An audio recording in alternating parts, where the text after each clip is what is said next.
ਸਤਨਾਮ ਵਾਹਿਗੁਰੂ ਸਾਹਿਬ ਜੀ। ਮੈਂ ਬੰਦਾ ਬੈਖਰੀਦ ਸੱਚ ਸਾਹਿਬ ਮੇਰਾ। ਦਿਓ ਪਿੰਡ ਸਭ ਤਿਸ ਦਾ, ਸਭ ਕਿਛ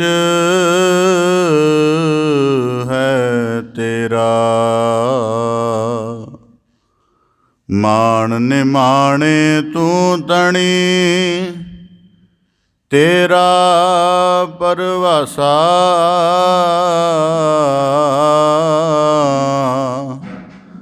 ਬਿਨ ਸਾਚੇ ਅਨਟੇਕ ਹੈ, ਸੋ ਜਾਣਹੁ ਕਾਚਾ।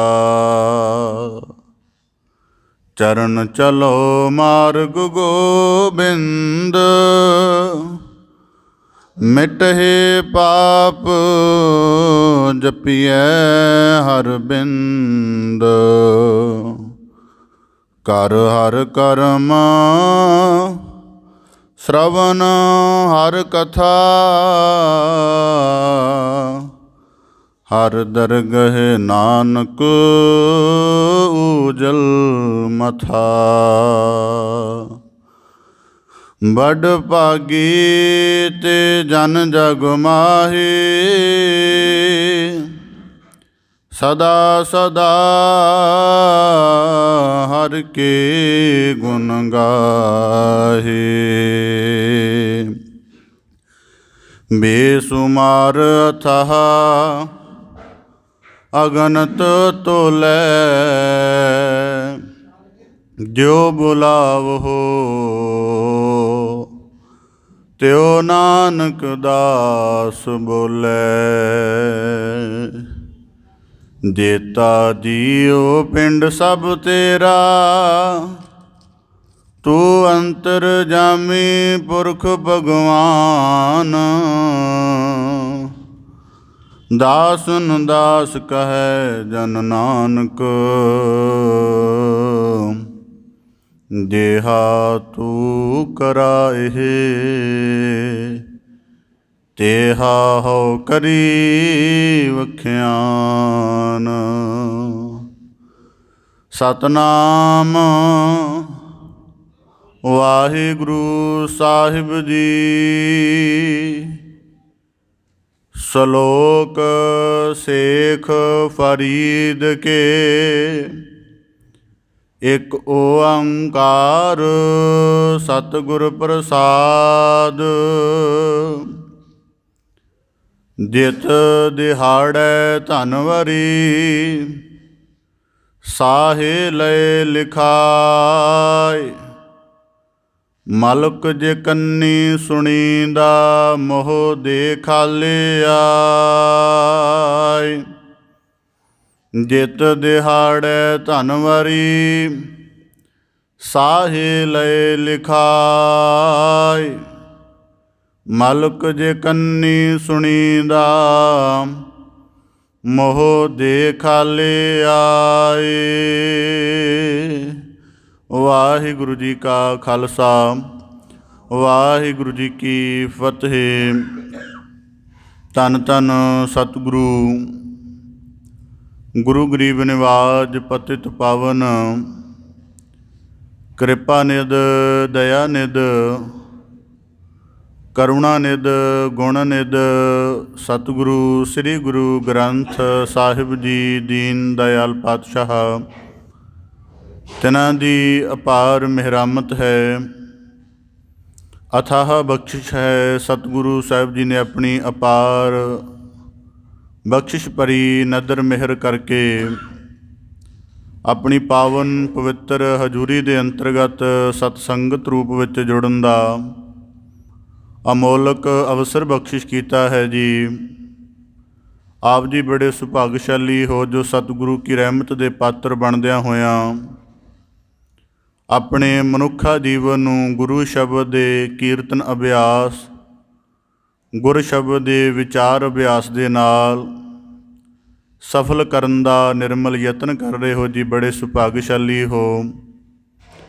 ਧੰਨ ਸਤਿਗੁਰੂ ਸ੍ਰੀ ਗੁਰੂ ਗ੍ਰੰਥ ਸਾਹਿਬ ਜੀ ਦੀ ਅਪਾਰ ਮਿਹਰਾਮਤ ਹੈ। ਆਪ ਜੀ ਪਾਵਨ ਬਾਣੀ ਦੀ ਲੜੀਵਾਰ ਵਿਚਾਰ ਦੇ ਨਾਲ ਜੁੜ ਕੇ ਸਤਿਗੁਰੂ ਕੀ ਗਿਆਨਮਈ ਰਹਿਮਤ ਦੇ ਪਾਤਰ ਬਣਦੇ ਹੋ। ਪਾਵਨ ਬਾਣੀ ਦੇ ਪ੍ਰਵਾਹ ਦੇ ਅੰਤਰਗਤ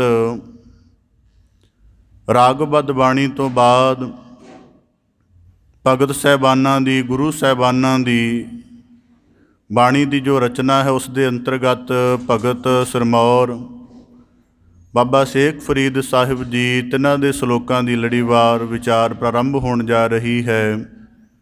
ਸਤਿਗੁਰੂ ਕੀ ਕਿਰਪਾ ਸਦਕਾ ਪਾਵਨ ਬਾਬਾ ਫਰੀਦ ਸਾਹਿਬ ਜੀ ਦੇ ਸ਼ਲੋਕਾਂ ਦੀ ਵਿਚਾਰ ਦੇ ਨਾਲ ਜੁੜਨ ਦਾ ਯਤਨ ਕਰੀਏ ਜੀ। ਵਿਚਾਰ ਪ੍ਰਾਰੰਭ ਕਰਨ ਤੋਂ ਪਹਿਲਾਂ ਬੜੇ ਅਦਬ ਸਹਿਤ ਉਚਾਰਨ ਕਰੋ ਜੀ। ਸਤਨਾਮ ਸ੍ਰੀ ਵਾਹਿਗੁਰੂ ਸਾਹਿਬ ਜੀ। ਸ਼ਲੋਕ ਸ਼ੇਖ ਫਰੀਦ ਕੇ।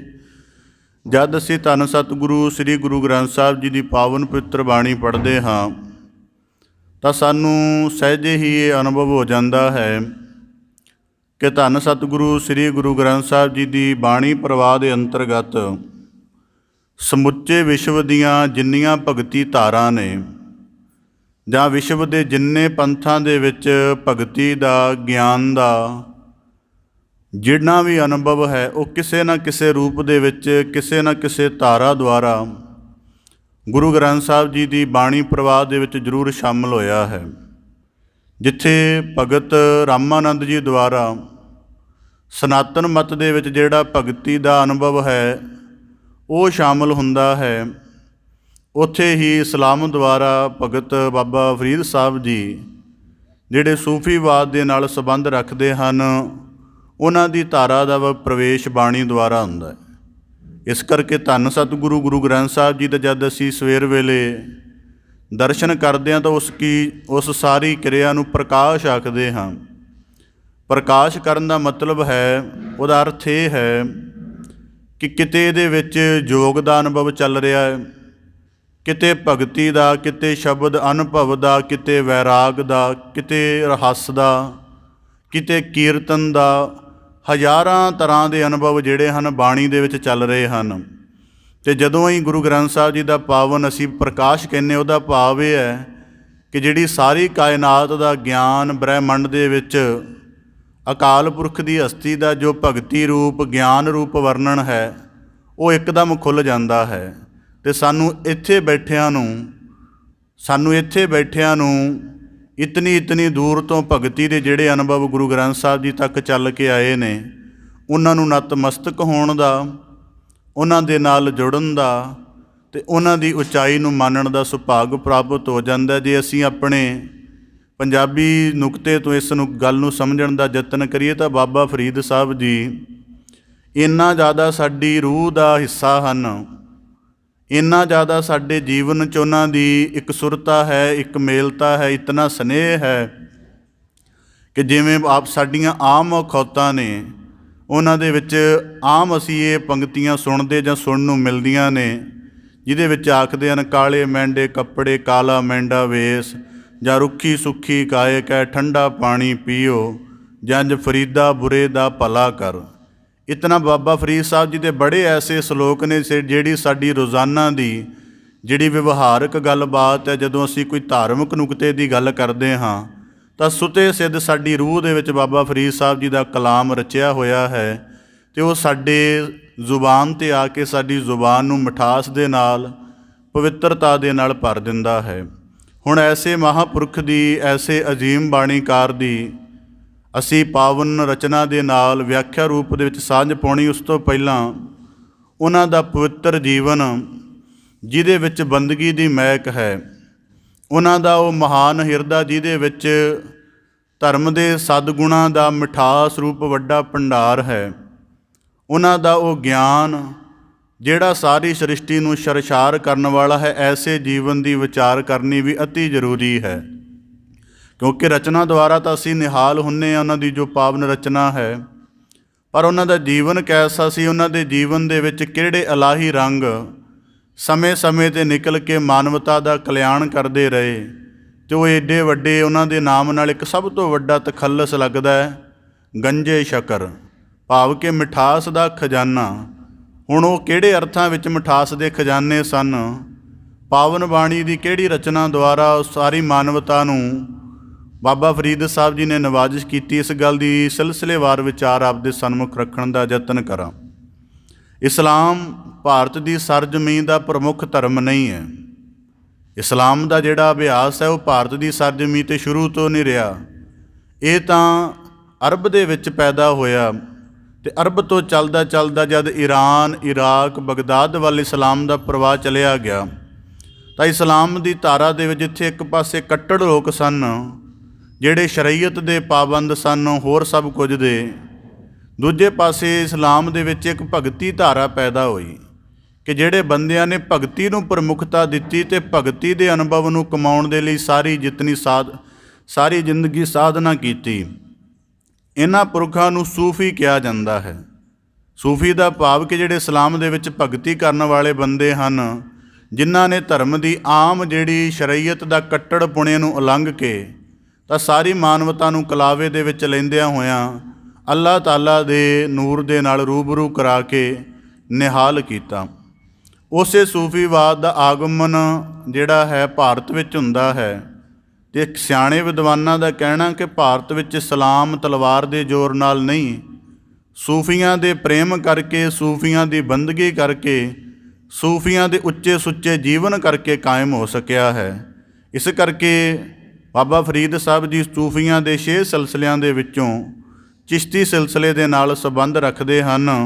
ਅਤੇ ਇਸ ਤੋਂ ਪਹਿਲਾਂ ਬਾਬਾ ਫਰੀਦ ਸਾਹਿਬ ਜੀ ਦੇ ਜੀਵਨ ਦੀ ਵਿਚਾਰ ਜਿਹੜੀ ਸਾਡੇ ਸਨਮੁਖ ਹੈ ਉਹ ਇਸ ਤਰ੍ਹਾਂ ਹੈ ਕਿ ਈਰਾਨ ਦੇ 12ਵੀਂ ਸਦੀ ਦੇ ਇਤਿਹਾਸ ਵਿੱਚ ਉੱਥੇ ਚੰਗੇਜ਼ ਖਾਨ, ਤਾਤਾਰੀ, ਹੋਰ ਜਿਹੜੇ ਹਮਲਾਵਰ ਸਨ, ਉਹਨਾਂ ਦਾ ਜ਼ੋਰ ਜ਼ੁਲਮ ਵੱਧ ਗਿਆ। ਅਤੇ ਜਿਹੜੇ ਚੰਗੇਜ਼ੀ ਕਬੀਲੇ ਦੇ ਲੋਕ ਸਨ, ਤਾਤਾਰੀ ਕਬੀਲਿਆਂ ਦੇ ਲੋਕ ਸਨ, ਉਹਨਾਂ ਨੇ ਉੱਥੋਂ ਦੇ ਲੋਕਾਂ ਨੂੰ ਮਾਰਨਾ, ਸਤਾਉਣਾ ਸ਼ੁਰੂ ਕਰ ਦਿੱਤਾ। ਇੱਥੋਂ ਤੱਕ ਕਿ ਮਹਾਨ ਸੂਫੀ ਫਕੀਰ ਫਰੀਦੁਦੀਨ ਅਤਾਰ, ਜੋ ਨੀਸ਼ਾਪੁਰ ਵਿਖੇ ਰਹਿੰਦਾ ਸੀ, ਜਿਹਦੀ ਸਭ ਤੋਂ ਵੱਡੀ ਰਚਨਾ ਮਨਤਿਕ ਉਤੈਰ, ਉਹਦੇ ਸਮੇਂ ਵੀ 1221 ਈਸਵੀ ਦੇ ਵਿੱਚ ਜਿਹੜਾ ਹੈ ਨੀਸ਼ਾਪੁਰ 'ਤੇ ਹਮਲਾ ਹੁੰਦਾ ਅਤੇ ਬੜੇ ਲੋਕਾਂ ਨੂੰ ਮੌਤ ਦੇ ਘਾਟ ਉਤਾਰ ਦਿੱਤਾ ਜਾਂਦਾ ਹੈ। ਈਰਾਨ ਦੀ ਇਸ ਪੂਰੇ 100 ਸਾਲਾਂ ਦੀ ਹਿਲਜੁਲ, ਜਿਹਦੇ ਵਿੱਚ ਨਿਤ ਨਿਤ ਧਾੜਵੀਆਂ ਦੇ ਹਮਲੇ, ਲੁੱਟ ਮਾਰ, ਜਾਨਾਂ ਦਾ ਖੌਫ ਬਣਿਆ ਰਹਿੰਦਾ ਸੀ। ਅਤੇ ਸਾਈਕਸ ਨੇ ਆਪਣੀ ਹਿਸਟਰੀ ਆਫ ਪਰਸ਼ੀਆ ਦੇ ਵਿੱਚ ਲਿਖਿਆ ਹੈ ਕਿ ਇਹ ਇੱਕ 100 ਸਾਲ, ਮਤਲਬ 100 ਸਾਲਾਂ ਦਾ ਇੱਕ ਵੱਡਾ ਤੂਫਾਨੀ ਭੈਜਲ ਚੱਲਦਾ ਰਿਹਾ, ਜਿਹਦੇ ਵਿੱਚ ਈਰਾਨ ਦੇ ਲੋਕ ਲਗਾਤਾਰ ਆਲੇ ਦੁਆਲੇ ਦੇ ਖੁਆਰ ਹੁੰਦੇ ਰਹੇ। ਉਹਨਾਂ ਸਮਿਆਂ ਦੇ ਵਿੱਚ ਇੱਕ ਪੁਰਖ ਹੈ ਜਿਹੜਾ ਈਰਾਨ ਨੂੰ ਛੱਡ ਕੇ ਲਾਹੌਰ ਆ ਜਾਂਦਾ, ਉਹਦਾ ਨਾਮ ਹੈ ਕਾਜੀ ਸ਼ੁਈਬ। ਕਾਜੀ ਸ਼ੁਈਬ ਬਾਬਾ ਫਰੀਦ ਸਾਹਿਬ ਜੀ ਦੇ ਦਾਦਾ ਜੀ ਸਨ, ਅਤੇ ਬਾਬਾ ਫਰੀਦ ਸਾਹਿਬ ਜੀ ਦੇ ਖਾਨਦਾਨ ਦਾ ਸੰਬੰਧ ਕਾਬੁਲ ਦੇ ਬਾਦਸ਼ਾਹਾਂ ਫਾਰੂਕ ਸ਼ਾਹ ਦੇ ਨਾਲ ਜੋੜਿਆ ਜਾਂਦਾ। ਅਤੇ ਇੱਕ ਹੋਰ ਖਿਆਲ ਅਨੁਸਾਰ ਬਾਬਾ ਫਰੀਦ ਸਾਹਿਬ ਜੀ ਦਾ ਜਿਹੜਾ ਸੰਬੰਧ ਹੈ ਦੂਜੇ ਖਲੀਫਾ ਹਜ਼ਰਤ ਉਮਰ ਬਿਨ ਅਲ ਖਤਾਬ ਦੇ ਨਾਲ ਵੀ ਜਾ ਜੁੜਦਾ ਹੈ। ਕਾਜੀ ਸ਼ਹੀਬ ਹਾਲਾਤਾਂ ਦਾ ਮਾਰਿਆ, ਸਤਾਇਆ ਹੋਇਆ, ਤੰਗ ਹੋਇਆ, ਆਪਣੇ ਜੱਦੀ ਵਤਨ ਨੂੰ ਛੱਡ ਕੇ ਲਾਹੌਰ ਆ ਜਾਂਦਾ ਹੈ।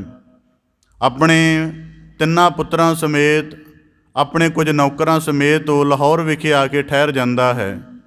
ਲਾਹੌਰ ਦੇ ਵਿੱਚ ਫਿਰ ਮੰਗੋਲਾਂ ਦੇ ਹਮਲੇ ਹੁੰਦੇ ਹਨ, ਇਸ ਕਰਕੇ ਫਿਰ ਹਿਲਜੁਲ ਨੂੰ ਵੇਖਦਿਆਂ ਹੋਇਆ ਉਹ ਕਸੂਰ ਆ ਜਾਂਦਾ ਹੈ। ਜਦੋਂ ਕਸੂਰ ਆ ਜਾਂਦਾ, ਉੱਥੋਂ ਦੇ ਜਿਹੜਾ ਫੌਜਦਾਰ ਹੈ ਜਾਂ ਨਵਾਬ ਹੁੰਦਾ ਹੈ, ਉਹਨੂੰ ਪਤਾ ਲੱਗਦਾ ਕਿ ਕਾਜੀ ਸ਼ੁਈਬ ਜਿਹੜਾ ਹੈ ਇਹ ਕੋਈ ਆਮ ਸ਼ਖਸ ਨਹੀਂ ਹੈ। ਇਹ ਈਰਾਨ ਦੇ ਵਿੱਚ ਜਿਹੜੇ ਵੱਡੇ ਬੰਦਗੀ ਵਾਲੇ ਜਾਂ ਜਿਹੜੇ ਸ਼ਾਹੀ ਘਰਾਣੇ ਹਨ ਉਹਨਾਂ ਦੇ ਨਾਲ ਸੰਬੰਧ ਰੱਖਦਾ ਅਤੇ ਬੜਾ ਬੰਦਗੀ ਵਾਲਾ, ਗਿਆਨ ਵਾਲਾ, ਪਾਕਬਾਜ਼ ਇਨਸਾਨ ਹੈ। ਇਸ ਕਰਕੇ ਉਹਨੇ ਦਿੱਲੀ ਦੇ ਸੁਲਤਾਨ ਨੂੰ ਇੱਕ ਚਿੱਠੀ ਲਿਖੀ ਕਿ ਕਾਜੀ ਸ਼ੁਈਬ ਬੜੇ ਵੱਡੇ ਘਰਾਣੇ ਨਾਲ ਸੰਬੰਧ ਰੱਖਦਾ, ਇਹਨੂੰ ਕੋਈ ਵੱਡਾ ਅਹੁਦਾ ਦੇਣਾ ਚਾਹੀਦਾ। ਉੱਧਰੋਂ ਉੱਜੜ ਕੇ ਆਏ ਹਨ ਇੱਧਰ। ਉਹਨਾਂ ਨੇ ਇਹਨਾਂ ਨੂੰ ਕਿਸੇ ਵੱਡੇ ਅਹੁਦੇ 'ਤੇ ਨਿਸ਼ਚਿਤ ਕਰਨ ਚਾਹਿਆ, ਪਰ ਬੰਦਗੀ ਵਾਲੇ ਜੀਵਨ ਦੇ ਪ੍ਰਭਾਵ ਕਰਕੇ ਕਾਜੀ ਸ਼ੁਈਬ ਨੇ ਕੋਈ ਵੱਡਾ ਅਹੁਦਾ ਪ੍ਰਵਾਨ ਨਾ ਕੀਤਾ। ਫਿਰ ਵੀ ਇਹਨਾਂ ਦੀਆਂ ਰੁਚੀਆਂ ਨੂੰ ਦੇਖਦਿਆਂ, ਜੀਵਨ ਦੀ ਉਚਾਈ ਨੂੰ ਦੇਖਦਿਆਂ, ਦਿੱਲੀ ਦੇ ਸੁਲਤਾਨ ਨੇ ਖੋਤਵਾਲ ਦੇ ਨਜ਼ਦੀਕ ਉੱਥੋਂ ਦਾ ਕਾਜ਼ੀ ਨਿਯੁਕਤ ਕਰ ਦਿੱਤਾ ਅਤੇ ਉੱਥੇ ਆਪਣੇ ਪਰਿਵਾਰ ਸਮੇਤ ਬਾਬਾ ਫਰੀਦ ਸਾਹਿਬ ਜੀ ਦੇ ਦਾਦਾ ਕਾਜ਼ੀ ਸ਼ਹੀਬ ਜੀ ਨੇ ਰਹਿਣਾ ਸ਼ੁਰੂ ਕਰ ਦਿੱਤਾ। ਉਹਨਾਂ ਦੇ 3 ਪੁੱਤਰ ਸਨ ਕਾਜ਼ੀ ਸ਼ਹੀਬ ਦੇ, ਅਜੀਜ਼ੁਦੀਨ ਮਹਿਮੂਦ ਅਤੇ ਦੂਜੇ ਉਹਨਾਂ ਦੇ ਸਨ ਜਮਾਲੂਦੀਨ ਸੁਲੇਮਾਨ ਜੋ ਬਾਬਾ ਫਰੀਦ ਸਾਹਿਬ ਜੀ ਦੇ ਪਿਤਾ ਸਨ, ਅਤੇ ਤੀਜੇ ਸਨ ਨਜੀਬੂਦੀਨ ਮੁਤਵੱਕਿਲ। ਇਹ 3 ਪੁੱਤਰ ਸਨ ਕਾਜ਼ੀ ਸ਼ਹੀਬ ਦੇ। ਬਾਬਾ ਫਰੀਦ ਸਾਹਿਬ ਜੀ ਦੇ ਪਿਤਾ ਸ਼ੇਖ ਜਮਾਲੂਦੀਨ ਸੁਲੇਮਾਨ ਖੋਤਵਾਲ ਵਿਖੇ ਰਹਿੰਦਿਆਂ, ਕਾਜ਼ੀ ਦਾ ਕੰਮ ਕਰਦਿਆਂ, ਆਪਣੀ ਧਰਮ ਸਾਧਨਾ ਕਰਦਿਆਂ, ਸ਼ਾਂਤ ਪਸੰਦਗੀ ਵਾਲਾ ਜੀਵਨ ਬਤੀਤ ਕਰਦਿਆਂ ਕਾਜ਼ੀ ਸ਼ਹੀਬ ਨੇ ਆਪਣੇ ਦੂਜੇ ਪੁੱਤਰ, ਵਿਚਕਾਰਲੇ ਪੁੱਤਰ ਜਮਾਲੂਦੀਨ ਸੁਲੇਮਾਨ ਦਾ ਜਿਹੜਾ ਨਿਕਾਹ ਹੈ ਉਹ ਵਜੀਹੂਦੀਨ ਖੋਜੰਦੀ ਦੀ ਪੁੱਤਰੀ ਬੀਬੀ ਮਰੀਅਮ ਖਾਤੂਨ ਦੇ ਨਾਲ ਕਰ ਦਿੱਤਾ। ਭਾਵ ਕਿ ਵਜੀਹੂਦੀਨ ਖੋਜੰਦੀ ਦੀ ਪੁੱਤਰੀ ਸੀ ਬੀਬੀ ਮਰੀਅਮ ਖਾਤੂਨ, ਉਹਦੇ ਨਾਲ ਬਾਬਾ ਫਰੀਦ ਸਾਹਿਬ ਜੀ ਦੇ ਪਿਤਾ ਸ਼ੇਖ ਜਮਾਲੂਦੀਨ ਦਾ ਨਿਕਾਹ ਹੋ ਜਾਂਦਾ। ਅਸਲ ਦੇ ਵਿੱਚ ਸ਼ੇਖ ਅਬਦੁੱਲਾ ਦੀ ਧੀ ਸੀ ਜਿਹੜੀ ਕਾਜ਼ੀ ਨੇ ਮੁਤਬੰਨਾ ਕੀਤੀ ਹੋਈ ਸੀ। ਬਾਬਾ ਫਰੀਦ ਸਾਹਿਬ ਸ਼ੇਖ ਜਮਾਲੂਦੀਨ ਸੁਲੇਮਾਨ ਅਤੇ ਬੀਬੀ ਮਰੀਅਮ ਦਾ ਨਿਕਾਹ ਹੋ ਗਿਆ ਅਤੇ ਉਹਨਾਂ ਤੋਂ ਅੱਗੇ ਜਿਹੜੇ ਸਨ 3 ਪੁੱਤਰ ਪੈਦਾ ਹੋਏ। ਉਹਨਾਂ ਦੇ ਵਿੱਚੋਂ ਦੂਜੇ ਨੰਬਰ 'ਤੇ ਸਨ ਬਾਬਾ ਫਰੀਦ ਸਾਹਿਬ ਜੀ। ਬਾਬਾ ਫਰੀਦ ਸਾਹਿਬ ਜੀ ਦਾ ਜਨਮ 569 ਹਿਜਰੀ ਨੂੰ ਰਮਜ਼ਾਨ ਮਹੀਨੇ ਦੀ ਪਹਿਲੀ ਤਰੀਕ ਨੂੰ ਭਾਵ ਕਿ 1173 ਈਸਵੀ ਨੂੰ ਖੋਤਵਾਲ ਵਿਖੇ ਮੰਨਿਆ ਜਾਂਦਾ। ਇਹਦੇ ਹੋਰ ਵੀ ਨਾਮ ਹਨ, ਕਹਿਤਵਾਲ ਵੀ ਕਿਹਾ ਜਾਂਦਾ, ਕੋਠੀਵਾਲ ਵੀ ਕਿਹਾ ਜਾਂਦਾ ਹੈ। ਵਰਤਮਾਨ ਸਮੇਂ ਵਿੱਚ ਇਸ ਇਲਾਕੇ ਦਾ ਨਾਂ ਇਹ ਮੁਲਤਾਨ ਸੂਬੇ ਵਿੱਚ ਪੈਂਦਾ ਹੈ। ਇਹਦਾ ਵਰਤਮਾਨ ਸਮੇਂ ਦੇ ਵਿੱਚ ਨਾਮ ਹੈ ਚਾਵਲੀ ਮਸ਼ਾਇਖ। ਚਾਵਲੀ ਮਸ਼ਾਇਖ ਦਾ ਭਾਵ ਹੈ ਕਿ ਪਵਿੱਤਰ ਪੁਰਖਾਂ ਦਾ ਮੁਹੱਲਾ। ਹੁਣ ਬਾਬਾ ਫਰੀਦ ਸਾਹਿਬ ਜੀ ਦਾ ਜਨਮ ਹੋਇਆ ਹੈ ਸ਼ੇਖ ਜਮਾਲੂਦੀਨ ਸੁਲੇਮਾਨ ਦੇ ਘਰ ਬੀਬੀ ਕਰਸੂਮ ਭਾਵ ਕਿ ਉਹਨਾਂ ਦੇ ਗ੍ਰਹਿ ਹੋਇਆ ਹੈ। ਹੁਣ ਬੀਬੀ ਕਰਸੂਮ ਦਾ ਜਿਹੜਾ ਸਬੰਧ ਹੈ ਉਹ ਵੀ ਦੂਜੇ ਖਲੀਫਾ ਹਜ਼ਰਤ ਅਲੀ ਦੇ ਨਾਲ ਜੋੜਿਆ ਜਾਂਦਾ ਹੈ। ਇਸ ਕਰਕੇ ਆਪਣੀ ਮਾਤਾ ਤੋਂ ਬਾਬਾ ਫਰੀਦ ਸਾਹਿਬ ਜੀ ਦੀ ਇੱਕ ਮਲਫੂਜ਼ ਮਿਲਦੇ ਨੇ। ਮਲਫੂਜ਼ ਦਾ ਭਾਵ ਉਹਨਾਂ ਦੀ ਰੋਜ਼ਾਨਾ ਦੀ ਗੱਲਬਾਤ। ਉਹਨਾਂ ਨੇ ਉਹਦੇ ਵਿੱਚ ਬੜਾ ਕਮਾਲ ਦਾ ਨੁਕਤਾ ਦੱਸਿਆ। ਉਹਨਾਂ ਨੂੰ ਕਿਸੇ ਦਫਾ ਜਿਹੜੀਆਂ ਇਸਤਰੀਆਂ ਬੰਦਗੀ ਦੇ ਵਿੱਚ ਵੱਡੀਆਂ ਹੋਈਆਂ ਨੇ ਉਹਨਾਂ ਬਾਰੇ ਜਾਂ ਆਪਣੇ ਉਹਨਾਂ ਦੇ ਜੀਵਨ ਦੇ ਬੰਦਗੀ ਪ੍ਰਭਾਵ ਬਾਰੇ ਇੱਕ ਵਾਰੀ ਬਾਬਾ ਫਰੀਦ ਸਾਹਿਬ ਜੀ ਪਾਸੋਂ ਸ਼ੇਖ ਜਮਾਲੂਦੀਨ ਨੇ ਪੁੱਛਿਆ। ਉਹਨਾਂ ਦਾ ਇੱਕ ਚੇਲਾ, ਉਹਦਾ ਨਾਂ ਵੀ ਜਮਾਲੂਦੀਨ ਸੀ। ਉਹਨੇ ਪੁੱਛਿਆ ਕਿ ਤੁਸੀਂ ਇਹਨਾਂ ਵੱਡੀਆਂ ਇਸਤਰੀਆਂ ਨੂੰ ਜਿਹੜੀ ਬੰਦਗੀ ਵਾਲੀਆਂ ਹੋਈਆਂ ਨੇ ਇਹਨਾਂ ਨੂੰ ਕਿਵੇਂ ਦੇਖਦੇ ਹੋ? ਅਤੇ ਬਾਬਾ ਫਰੀਦ ਸਾਹਿਬ ਜੀ ਨੇ ਉੱਤਰ ਦਿੱਤਾ ਸੀ ਕਿ ਅਸਲ ਦੇ ਵਿੱਚ ਇਹ ਪੁਰਸ਼ ਹੀ ਸਨ, ਪਰ ਕਿਉਂਕਿ ਧਰਤੀ ਦੀ ਰਚਨਾ ਨੂੰ ਮਾਲਕ ਨੇ 2 ਜਿਹੜੇ ਜੈਂਡਰ ਦੇ ਨੁਕਤਿਆਂ ਤੋਂ ਬਣਾਇਆ ਹੋਇਆ ਹੈ, ਇਸ ਕਰਕੇ ਇਹਨਾਂ ਨੂੰ ਇਸਤਰੀ ਰੂਪ ਦੇ ਵਿੱਚ ਧਰਤੀ 'ਤੇ ਉਤਾਰਿਆ ਅਤੇ ਧਰਤੀ ਦੇ ਵਿੱਚ ਇਹਨਾਂ ਵੱਡੀਆਂ ਇਸਤਰੀਆਂ ਨੇ ਉਤਰ ਕੇ ਬੰਦਗੀ ਦੇ ਨਾਲ ਪਰਮੇਸ਼ਰ ਦੀ ਕਿਰਪਾ ਨੂੰ ਧਰਤੀ 'ਤੇ ਨਾਜ਼ਲ ਕੀਤਾ। ਇਸ ਕਰਕੇ ਇਹ ਇਸਤਰੀਆਂ ਨਹੀਂ, ਅਸਲ ਦੇ ਵਿੱਚ ਪੁਰਸ਼ ਹੀ ਸਨ। ਇਸ ਕਰਕੇ ਸ਼ੇਖ ਨਿਜ਼ਾਮੂਦੀਨ ਔਲੀਆ ਨੇ ਅੱਗੇ ਇਸ ਵਿਚਾਰ ਨੂੰ ਹੋਰ ਵਿਸਥਾਰ ਕੀਤਿਆਂ ਕਿਹਾ ਕਿ ਜੰਗਲ ਵਿੱਚੋਂ ਜਦੋਂ ਕੋਈ ਸ਼ੇਰ ਨਿਕਲੇ ਤਾਂ ਕੋਈ ਇਹ ਥੋੜ੍ਹਾ ਪੁੱਛਦਾ ਹੈ ਕਿ ਨਰ ਹੈ ਕਿ ਮਾਦਾ ਹੈ। ਭਾਵ ਕਿ ਜਦੋਂ ਕਿਸੇ ਦਾ ਜੀਵਨ ਗਿਆਨ, ਬੰਦਗੀ, ਪਰਮੇਸ਼ਰ ਦੀ ਪ੍ਰੀਤ ਨਾਲ ਵੱਡਾ ਹੋ ਜਾਏ ਅਤੇ ਫਿਰ ਉਹਦੇ ਜੀਵਨ ਦੇ ਵਿੱਚ ਇਸਤਰੀ ਮਰਦ ਦਾ ਭੇਦ ਬਹੁਤ ਹੀ ਵੱਡੀ ਥਾਂ ਨਹੀਂ ਰੱਖਦਾ। ਇਸ ਕਰਕੇ ਆਪਣੇ ਮਲਫੂਜ਼ਾਤ ਦੇ ਵਿੱਚ ਬਾਬਾ ਫਰੀਦ ਸਾਹਿਬ ਜੀ ਨੇ ਬੀਬੀ ਰਾਬੀਆ, ਬੀਬੀ ਫਾਤਮਾ ਅਤੇ ਬੀਬੀ ਸਾਰਾ ਅਤੇ ਆਪਣੀ ਮਾਤਾ ਜਿਹੜੀ ਮਰੀਅਮ, ਉਹਨਾਂ ਦੇ ਉਪਨਾਮ ਮਰੀਅਮ ਸੀ, ਉਹਨਾਂ ਦਾ ਸਪਸ਼ਟ ਪ੍ਰਭਾਵ ਕਬੂਲਦਿਆਂ ਹੋਇਆਂ ਲਿਖਿਆ ਹੈ। ਹੁਣ ਦੇਖੋ ਬਾਬਾ ਫਰੀਦ ਸਾਹਿਬ ਜੀ ਦਾ ਪਰਿਵਾਰ ਕੈਸਾ ਬਣਦਾ। ਦਾਦਾ ਜੀ ਕਾਜ਼ੀ ਹਨ ਅਤੇ ਕੁਦਰਤੀ ਪਿਤਾ ਜੀ ਵੀ ਧਰਮ ਦੀ ਤਾਲੀਮ ਲੈਣ ਕਰਕੇ ਉੱਥੋਂ ਦੇ ਕਾਜ਼ੀ ਨਿਯੁਕਤ ਹੋ ਗਏ। ਹੁਣ ਬਾਬਾ ਫਰੀਦ ਸਾਹਿਬ ਜੀ ਦਾ ਬਚਪਨ ਜਿਹੜਾ ਘਰੇਲੂ ਬਚਪਨ ਹੈ ਉਹ ਆਪਣੀ ਮਾਤਾ ਦੀ ਨਿਗਰਾਨੀ ਹੇਠ, ਮਾਤਾ ਦੀ ਦੇਖਭਾਲ ਹੇਠ ਬਤੀਤ ਹੁੰਦਾ ਹੈ ਅਤੇ ਆਪਣੇ ਜੀਵਨ ਨੂੰ, ਆਪਣੇ ਬੱਚੇ ਨੂੰ ਬੰਦਗੀ ਵਾਲਾ ਪੁਰਖ ਬਣਾਉਣ ਦੇ ਲਈ ਬੀਬੀ ਮਰੀਅਮ ਜਿਹੜੀ ਹੈ ਕਰਸੂਮ ਖਾਤੂਨ, ਉਹ ਇੱਕ ਨੁਕਤਾ ਬਣਾਉਂਦੀ ਹੈ। ਇਹੀ ਨੁਕਤਾ ਬਾਬਾ ਫਰੀਦ ਸਾਹਿਬ ਜੀ ਦੇ ਬਾਰੇ ਸ਼ੇਖ ਨਿਜ਼ਾਮੂਦੀਨ ਨੇ ਫਵਾਇਦੁਲ ਫਵਾਦ ਦੇ ਵਿੱਚ ਲਿਖਿਆ ਹੈ ਕਿ ਜੇ ਬਾਬਾ ਫਰੀਦ ਸਾਹਿਬ ਜੀ ਗੰਜੇ ਸ਼ੱਕਰ ਕਹਿਲਾਏ ਤਾਂ ਉਹ ਕੇਵਲ ਆਪਣੀ ਮਾਤਾ ਕਰਕੇ। ਇਸ ਕਰਕੇ ਬਾਬਾ ਫਰੀਦ ਸਾਹਿਬ ਜੀ ਬਚਪਨ ਦੇ ਵਿੱਚ ਉਹਨਾਂ ਨੂੰ ਬੰਦਗੀ ਦਾ ਰੰਗ ਲਾਉਣ ਦੇ ਲਈ, ਇਬਾਦਤ ਦੇ ਰਸਤੇ 'ਤੇ ਤੋਰਨ ਦੇ ਲਈ, ਅੱਲਾਹ ਤਾਲਾ ਦਾ ਪ੍ਰੀਤਵਾਨ ਬਣਾਉਣ ਦੇ ਲਈ ਮਾਤਾ ਨੇ ਉਹਨਾਂ ਨੂੰ ਨਮਾਜ਼ ਦੀ ਤਰਫ ਪ੍ਰੇਰਿਆ। ਹੁਣ ਨਮਾਜ਼ ਅਦਾ ਕਰਨੀ ਹੈ, ਬਚਪਨ ਦਾ ਅਵਸਥਾ ਹੈ।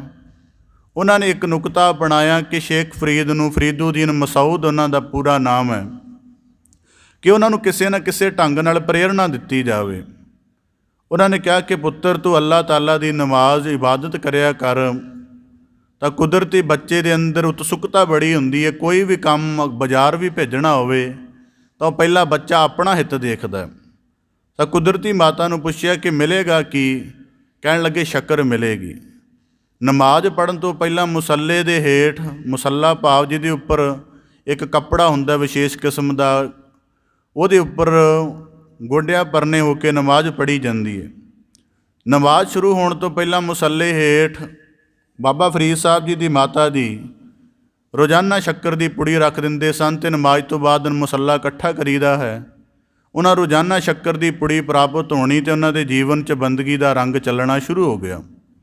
ਇੱਕ ਦਿਨ ਐਸਾ ਆਇਆ ਕਿ ਆਪਣੇ ਘਰੇਲੂ ਕੰਮਾਂ ਦੇ ਵਿੱਚ ਵਿਅਸਤ ਹੋਣ ਕਰਕੇ ਜਾਂ ਕਿਸੇ ਹੋਰ ਤਰਫ ਖਿਆਲ ਹੋਣ ਕਰਕੇ ਜਿਹੜਾ ਹੈ ਬਾਬਾ ਫਰੀਦ ਸਾਹਿਬ ਜੀ ਨੇ ਨਮਾਜ਼ ਸ਼ੁਰੂ ਕਰ ਦਿੱਤੀ, ਪਰ ਉਹਨਾਂ ਦੇ ਮਾਤਾ ਜੀ ਸ਼ੱਕਰ ਰੱਖਣੀ ਭੁੱਲ ਗਏ। ਹੁਣ ਮਾਤਾ ਦੇ ਜੀਵਨ ਵਿੱਚੋਂ ਬੰਦਗੀ ਦੀ ਪਾ ਕਿੰਨੀ ਸਾਜ਼ਗਾਰ ਹੁੰਦੀ, ਇਹ ਗੱਲ ਸਾਨੂੰ ਬੜੀ ਬਾਰੀਕੀ ਨਾਲ ਸਮਝਣੀ ਚਾਹੀਦੀ ਹੈ। ਹੁਣ ਬਾਬਾ ਫਰੀਦ ਸਾਹਿਬ ਜੀ ਦੀ ਮਾਤਾ ਨੇ ਦੇਖਿਆ ਇਹ ਤਾਂ ਨਮਾਜ਼ ਸ਼ੁਰੂ ਕਰ ਬੈਠੇ ਨੇ, ਜੇ ਮੁਸੱਲਾ ਹਿਲਾਇਆ ਜਾਂ ਨੇੜੇ ਗਏ ਜਾਂ ਕਿਸੇ ਤਰ੍ਹਾਂ ਦਾ ਖੜਾਕ ਹੋਇਆ ਤਾਂ ਇਹਨਾਂ ਦੀ ਇਬਾਦਤ ਦੇ ਵਿੱਚ ਫਰਕ ਪਏਗਾ, ਥੋੜ੍ਹੀ ਮੁਸ਼ਕਿਲ ਹੋਏਗੀ, ਹਿਲ ਜੁਲ ਹੋਏਗੀ। ਉੱਧਰ ਇਹਨਾਂ ਦਾ ਪੁੱਤਰ ਬੰਦਗੀ ਦੇ ਵਿੱਚ ਅੱਲਾਹ ਤਾਲਾ ਦੇ ਚਰਨਾਂ ਨਾਲ ਜੁੜ ਗਿਆ ਹੈ। ਇੱਧਰ ਬੀਬੀ ਮਰੀਅਮ, ਬਾਬਾ ਫਰੀਦ ਸਾਹਿਬ ਜੀ ਦੀ ਮਾਤਾ ਬੀਬੀ ਕੁਲਸੂਮ ਖਾਤੂਨ, ਉਹ ਵੀ ਅੱਲਾਹ ਤਾਲਾ ਦੀ ਇਬਾਦਤ ਵਿੱਚ ਜੁੜ ਗਈ। ਅਤੇ ਉਹਦੇ ਸ਼ਬਦ ਕੀ ਹਨ ਕਿ ਹੇ ਖੁਦਾ, ਤੇਰੇ ਮਾਰਗ 'ਤੇ ਤੋਰਨ ਦੇ ਲਈ ਇਸ ਬਾਲਕ ਨੂੰ ਬੰਦਗੀ ਦੇ ਰੰਗ ਚਾੜ੍ਹਨ ਦੇ ਲਈ ਮੈਂ ਸ਼ੱਕਰ ਦੇ ਲਾਲਚ ਨਾਲ ਤੇਰੇ ਰਾਹ 'ਤੇ ਤੋਰਿਆ ਸੀ, ਅਤੇ ਅੱਜ ਕਿਸੇ ਕਾਰਨ ਮੈਂ ਸ਼ੱਕਰ ਰੱਖਣ ਤੋਂ ਰਹਿ ਗਈ ਹਾਂ। ਪਰ ਜੇ ਅੱਜ ਤੇਰਾ ਬਿਰਧ ਹੈ ਕਿ ਜੇ ਆਪਣੇ ਫਰਜ਼ ਦੀ ਪੂਰਤੀ ਕਰਨ ਦੇ ਲਈ ਆਪਣੇ ਇਸ ਇਬਾਦਤਗਾਰ ਨੂੰ ਤੂੰ ਸ਼ੱਕਰ ਨਾ ਪਹੁੰਚਾਈ, ਤਾਂ ਮੇਰੀ ਇੰਨੇ ਵਰਿਆਂ ਦੀ ਕੀਤੀ ਸਾਧਨਾ ਜਿਹੜੀ ਇਹਨੂੰ ਬੰਦਗੀ ਮਾਰਗ 'ਤੇ ਤੋਰਨ ਦੇ ਲਈ ਕੀਤੀ ਹੈ ਉਹ ਅਧੂਰੀ ਰਹਿ ਜੇ। ਇਸ ਕਰਕੇ ਆਪਣੇ ਇਬਾਦਤ ਗੁਜ਼ਾਰ ਦੀ ਆਪ ਜਿਹੜੀ ਪੈਜ ਰੱਖਣੀ। ਕਹਿੰਦੇ ਖੁਦਾ ਦੀ ਕਲਾ ਵਰਤੀ, ਅਜ਼ਮਤ ਦਾ ਪ੍ਰਗਟਾਵਾ ਹੋਇਆ ਜਦੋਂ ਮੁਸੱਲਾ ਬਾਬਾ ਫਰੀਦ ਸਾਹਿਬ ਜੀ ਨੇ ਇਕੱਠਾ ਕੀਤਾ ਅਤੇ ਉਹਨਾਂ ਨੂੰ ਹੇਠਾਂ ਬੜੀ ਸ਼ੱਕਰ ਨਜ਼ਰ ਆਈ। ਅਤੇ ਉਸ ਦਿਨ ਤੋਂ ਬਾਅਦ ਕਹਿੰਦੇ ਬਾਬਾ ਫਰੀਦ ਸਾਹਿਬ ਜਿਸ ਦਿਨ ਉਹ ਸ਼ੱਕਰ ਗ੍ਰਹਿਣ ਕਰ ਲਈ, ਉਸ ਦਿਨ ਤੋਂ ਬਾਅਦ ਉਹਨਾਂ ਦੀ ਜਿਹੜੀ ਸ਼ੱਕਰ ਦੀ ਮੰਗ ਸੀ ਉਹ ਬਿਲਕੁਲ ਖਤਮ ਹੋ ਗਈ। ਪਹਿਲਾਂ ਮਾਤਾ ਕੋਲੋਂ ਲੈਂਦੇ ਸਨ, ਉਹਦੀ ਮਿਠਾਸ ਕੁਝ ਚਿਰ ਮੂੰਹ ਦੇ ਵਿੱਚ ਰਹਿੰਦੀ ਸੀ, ਜ਼ੁਬਾਨ 'ਤੇ ਰਹਿੰਦੀ ਸੀ, ਬਾਅਦ ਦੇ ਵਿੱਚ ਘਟ ਜਾਂਦੀ ਸੀ। ਪਰ ਜਿਹੜੀ ਇਸ ਦਿਨ ਤੋਂ ਬਾਅਦ ਉਹਨਾਂ ਦੇ ਜੀਵਨ 'ਚ ਰੱਬੀ ਰੰਗ ਦੀ ਮਿਠਾਸ ਇੰਨੀ ਵੱਧ ਗਈ ਕਿ ਜਿਹਦਾ ਅਨੁਭਵ ਉਹਨਾਂ ਨੇ ਆਪਣੀ ਬਾਣੀ 'ਚ ਵੀ ਪ੍ਰਗਟ ਕੀਤਾ ਹੈ, ਜਦੋਂ ਉਹਨਾਂ ਨੇ ਆਪਣੀ ਵੱਡੇ ਅਨੁਭਵ ਸਾਹਮਣੇ ਰੱਖੇ। ਸਭੇ ਵਸਤੂ ਮਿੱਠੀਆਂ ਰੱਬ ਨਾ ਪੁੱਜਣ ਤੁਧ, ਦੋ ਅਨੁਭਵ ਨੇ ਉਹਦੇ ਵਿੱਚ। ਇੱਕ ਅਨੁਭਵ ਹੈ ਜਦੋਂ ਅਜੇ ਮਾਰਗ ਇਬਾਦਤ ਦੇ ਵਿੱਚ ਚੱਲ ਰਹੇ ਨੇ ਪਰ ਇਬਾਦਤ ਉੱਪਰ ਤੱਕ ਜੁੜੀ ਨਹੀਂ ਹੈ, ਅਤੇ ਉਦੋਂ ਜਿਹੜਾ ਹੈ ਜਿਹੜੀ ਮਾਤਾ ਸ਼ੱਕਰ ਰੱਖਦੀ ਉਹਦਾ ਵੀ ਸਵਾਦ ਲੱਗਦਾ ਹੈ, ਉਹ ਘਟਦਾ ਹੈ, ਫਿਰ ਸਵੇਰ ਵੇਲੇ ਫਿਰ ਇੰਤਜ਼ਾਰ ਰਹਿੰਦਾ ਹੈ। ਪਰ ਹੁਣ ਇੱਕ ਇਹ ਹੈ ਕਿ ਜਦੋਂ ਜਿਹੜੀ ਇਬਾਦਤ ਕਰਦੇ ਸਨ ਉਹ ਖੁਦਾ ਦੇ ਜਿਹੜੇ ਮੁਬਾਰਕ ਚਰਨਾਂ ਦੇ ਨਾਲ ਜੁੜ ਗਈ ਹੈ, ਅਤੇ ਉਹਨੇ ਹੁਣ ਖੁਦਾ ਦੇ ਤਰਫੋਂ ਜਿਹੜਾ ਰੰਗ ਵਰਸਿਆ ਹੈ, ਉਹਨੇ ਬਾਬਾ ਫਰੀਦ ਸਾਹਿਬ ਜੀ ਦਾ ਅਨੁਭਵ ਬਣਾਇਆ ਕਿ ਸਭੇ ਵਸਤੂ ਮਿੱਠੀਆਂ ਰੱਬ ਨਾ ਪੂਜਨ ਤੁਧ। ਆਪਣੇ ਪਿਤਾ ਜੀ ਦੇ ਨਾਲ ਜਿਹੜੀ ਮਸੀਤ ਸੀ ਜਿੱਥੇ ਉਹਨਾਂ ਦੇ ਦਾਦਾ ਜੀ ਕਾਜੀ ਸਨ, ਉੱਥੇ ਉਸ ਮਸਜਿਦ ਦੇ ਵਿੱਚ ਰਹਿ ਕੇ ਬਾਬਾ ਫਰੀਦ ਸਾਹਿਬ ਜੀ ਨੇ ਮੁੱਢਲੀ ਤਾਲੀਮ ਸ਼ੁਰੂ ਕਰ ਦਿੱਤੀ। ਅਤੇ ਇੰਨੇ ਨੂੰ ਇੱਕ ਵਾਰੀ ਸ਼ੇਖ ਜਲਾਲੂਦੀਨ ਤਬਰੀਜ਼ੀ, ਜਿਹੜੇ ਸ਼ੇਖ ਬਹਾਉਦੀਨ ਜ਼ਕਰੀਆ ਅਤੇ ਖਵਾਜਾ ਬਖਤਿਆਰ ਕਾਕੀ ਦੇ ਨਿਕਟਵਰਤੀ ਸਨ, ਇਸਲਾਮ ਦੇ ਵੱਡੇ ਫਕੀਰ ਨੇ ਸਾਰੇ, ਉਹ ਇੱਕ ਵਾਰੀ ਜਦ ਬਾਬਾ ਫਰੀਦ ਸਾਹਿਬ ਜੀ ਦੇ ਪਿੰਡ ਆਏ, ਖੋਤਵਾਲ ਵਿਖੇ ਦਿੱਲੀ ਜਾਣਾ ਸੀ ਲੰਘ ਕੇ ਉਹਨਾਂ ਨੇ, ਅਤੇ ਉਹਨਾਂ ਨਗਰ ਦੇ ਲੋਕਾਂ ਪਾਸੋਂ ਪੁੱਛਿਆ ਕਿ ਇਸ ਪਿੰਡ ਦੇ ਵਿੱਚ ਕੋਈ ਬੰਦਗੀ ਵਾਲਾ ਬੰਦਾ ਵੀ ਵਸਦਾ ਕਿ ਨਹੀਂ, ਕੋਈ ਬੰਦਗੀ ਵਾਲਾ, ਕੋਈ ਵੱਡੀ ਇਬਾਦਤ ਵਾਲਾ ਵੀ ਮਨੁੱਖ ਰਹਿੰਦਾ ਕਿ ਨਹੀਂ। ਅਤੇ ਲੋਕਾਂ ਨੂੰ ਹੋਰ ਤਾਂ ਪਤਾ ਨਹੀਂ ਸੀ। ਉਹਨਾਂ ਨੇ ਅਣਜਾਣ ਭਾਵ ਵਿੱਚ ਕਹਿ ਦਿੱਤਾ ਕਿ ਸਾਨੂੰ ਹੋਰ ਤਾਂ ਪਤਾ ਨਹੀਂ, ਇੱਥੇ ਇੱਕ ਕਾਜ਼ੀ ਦਾ ਬੱਚਾ ਹੈ, ਉਹਨੂੰ ਕਾਜ਼ੀ ਬੱਚਾ ਦੀਵਾਨਾ ਆਖਦੇ ਨੇ, ਕਿ ਤੁਸੀਂ ਉਹਨਾਂ ਨੂੰ ਮਿਲ ਲਓ, ਸ਼ਾਇਦ ਤੁਹਾਡੀ ਸੰਤੁਸ਼ਟਗੀ ਹੋ ਜਾਏ। ਸ਼ੇਖ ਜਲਾਲੂਦੀਨ ਤਬਰੀਜ਼ੀ ਮਸਜਿਦ ਦੇ ਵਿੱਚ ਚਲੇ ਗਏ ਅਤੇ ਬਾਬਾ ਫਰੀਦ ਸਾਹਿਬ ਜੀ ਉਸ ਸਮੇਂ ਨਮਾਜ਼ ਦੇ ਵਿੱਚ ਜੁੜੇ ਹੋਏ ਸਨ, ਬੰਦਗੀ ਦੇ ਵਿੱਚ ਜੁੜੇ ਹੋਏ ਸਨ। ਤੇ ਸ਼ੇਖ ਜਲਾਲੂਦੀਨ ਤਬਰੀਜੀ ਨੇ ਇੱਕ ਅਨਾਰ ਜਿਹੜਾ ਸੀ ਉੱਥੇ ਵੰਡਿਆ, ਉਹਦੇ ਸਾਰੇ ਦਾਣੇ ਕੱਢ ਕੇ ਵੱਖੋ ਵੱਖ ਲੋਕਾਂ ਵਿੱਚ ਵੰਡੇ ਤੇ ਬਾਬਾ ਫਰੀਦ ਸਾਹਿਬ ਜੀ ਨੂੰ ਦੇਣਾ ਚਾਹੁੰਦੇ ਸਨ, ਪਰ ਬਾਬਾ ਫਰੀਦ ਸਾਹਿਬ ਜੀ ਨੇ ਉਹਨਾਂ ਦਿਨਾਂ ਵਿੱਚ ਰੋਜ਼ੇ ਰੱਖੇ ਹੋਏ ਸਨ ਤੇ ਇੰਨੇ ਨੂੰ ਜਲਾਲੂਦੀਨ ਤਬਰੀਜੀ ਜਿਹੜੇ ਸਨ ਚਲੇ ਗਏ ਤੇ ਬਾਬਾ ਫਰੀਦ ਸਾਹਿਬ ਜੀ ਨੂੰ ਚਾਹਤ ਰਹੀ ਕਿ ਕੋਈ ਅਨਾਰ ਦਾ ਦਾਣਾ ਮੈਨੂੰ ਵੀ ਮਿਲ ਜਾਂਦਾ। ਏਡੇ ਵੱਡੇ ਫਕੀਰ ਆਏ ਸਨ, ਬੰਦਗੀ ਵਾਲੇ ਇਨਸਾਨ ਆਏ ਸਨ। ਉਹਨਾਂ ਨੇ ਖੋਜ ਕੀਤੀ ਤੇ ਇੱਕ ਫਰਸ਼ 'ਤੇ ਉਹਨਾਂ ਨੂੰ ਅਨਾਰ ਦਾ ਡਿੱਗਿਆ ਹੋਇਆ ਦਾਣਾ ਜਿਹੜਾ ਸੀ ਉਹ ਮਿਲ ਗਿਆ ਤੇ ਆਪਣੇ ਰੁਮਾਲ ਦੇ ਵਿੱਚ ਬੰਨ੍ਹ ਲਿਆ। ਤੇ ਜਦੋਂ ਰੋਜ਼ਿਆਂ ਤੋਂ ਬਾਅਦ ਇਫਤਾਰ, ਰੋਜ਼ੇ ਖੋਲ੍ਹਣ ਨੂੰ ਇਫਤਾਰ ਆਖਦੇ ਨੇ, ਜਦੋਂ ਇਫਤਾਰ ਕੀਤਾ ਉਹ ਅਨਾਰ ਦਾ ਦਾਣਾ ਆਪਣੇ ਮੂੰਹ ਦੇ ਵਿੱਚ ਬਾਬਾ ਫਰੀਦ ਸਾਹਿਬ ਜੀ ਨੇ ਪਾਇਆ।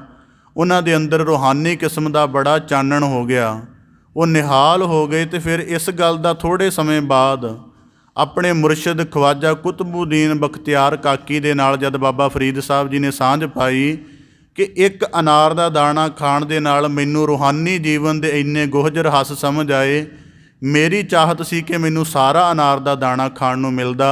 ਤੇ ਉਹਨਾਂ ਦੇ ਮੁਰਸ਼ਿਦ ਭਾਵ ਉਹਨਾਂ ਦੇ ਗੁਰੂ ਖਵਾਜਾ ਕੁਤਬੁਦੀਨ ਬਖਤਿਆਰ ਕਾਕੀ ਨੇ ਕਿਹਾ ਕਿ ਕੇਵਲ ਇਹੀ ਇੱਕ ਦਾਣਾ ਸੀ ਜਿਹਦੇ ਵਿੱਚ ਇੰਨੀ ਵੱਡੀ ਬਖਸ਼ਿਸ਼ ਸੀ, ਉਹ ਤੈਨੂੰ ਮਿਲਣਾ ਸੀ, ਉਹ ਮਿਲ ਕੇ ਹੀ ਰਿਹਾ ਹੈ, ਬਾਕੀ ਅਨਾਰ ਵਿਅਰਥ ਸੀ। ਇਸ ਕਰਕੇ ਬਾਬਾ ਫਰੀਦ ਸਾਹਿਬ ਜੀ ਦੀ ਬਚਪਨ ਵਿੱਚ ਹੁੰਦਿਆਂ ਬੰਦਗੀ ਕਿੱਡੀ ਵੱਡੀ ਹੈ, ਇਹਦਾ ਗੱਲ ਦਾ ਅੰਦਾਜ਼ਾ ਵੀ ਸਹਿਜੇ ਲਗਾਇਆ ਜਾ ਸਕਦਾ ਕਿ ਜਲਾਲੂਦੀਨ ਤਬਰੀਜੀ ਉਹਨਾਂ ਤੋਂ ਕੋਈ 45 ਸਾਲ ਉਮਰ ਦੇ ਵਿੱਚ ਵੱਡਾ ਸੀ।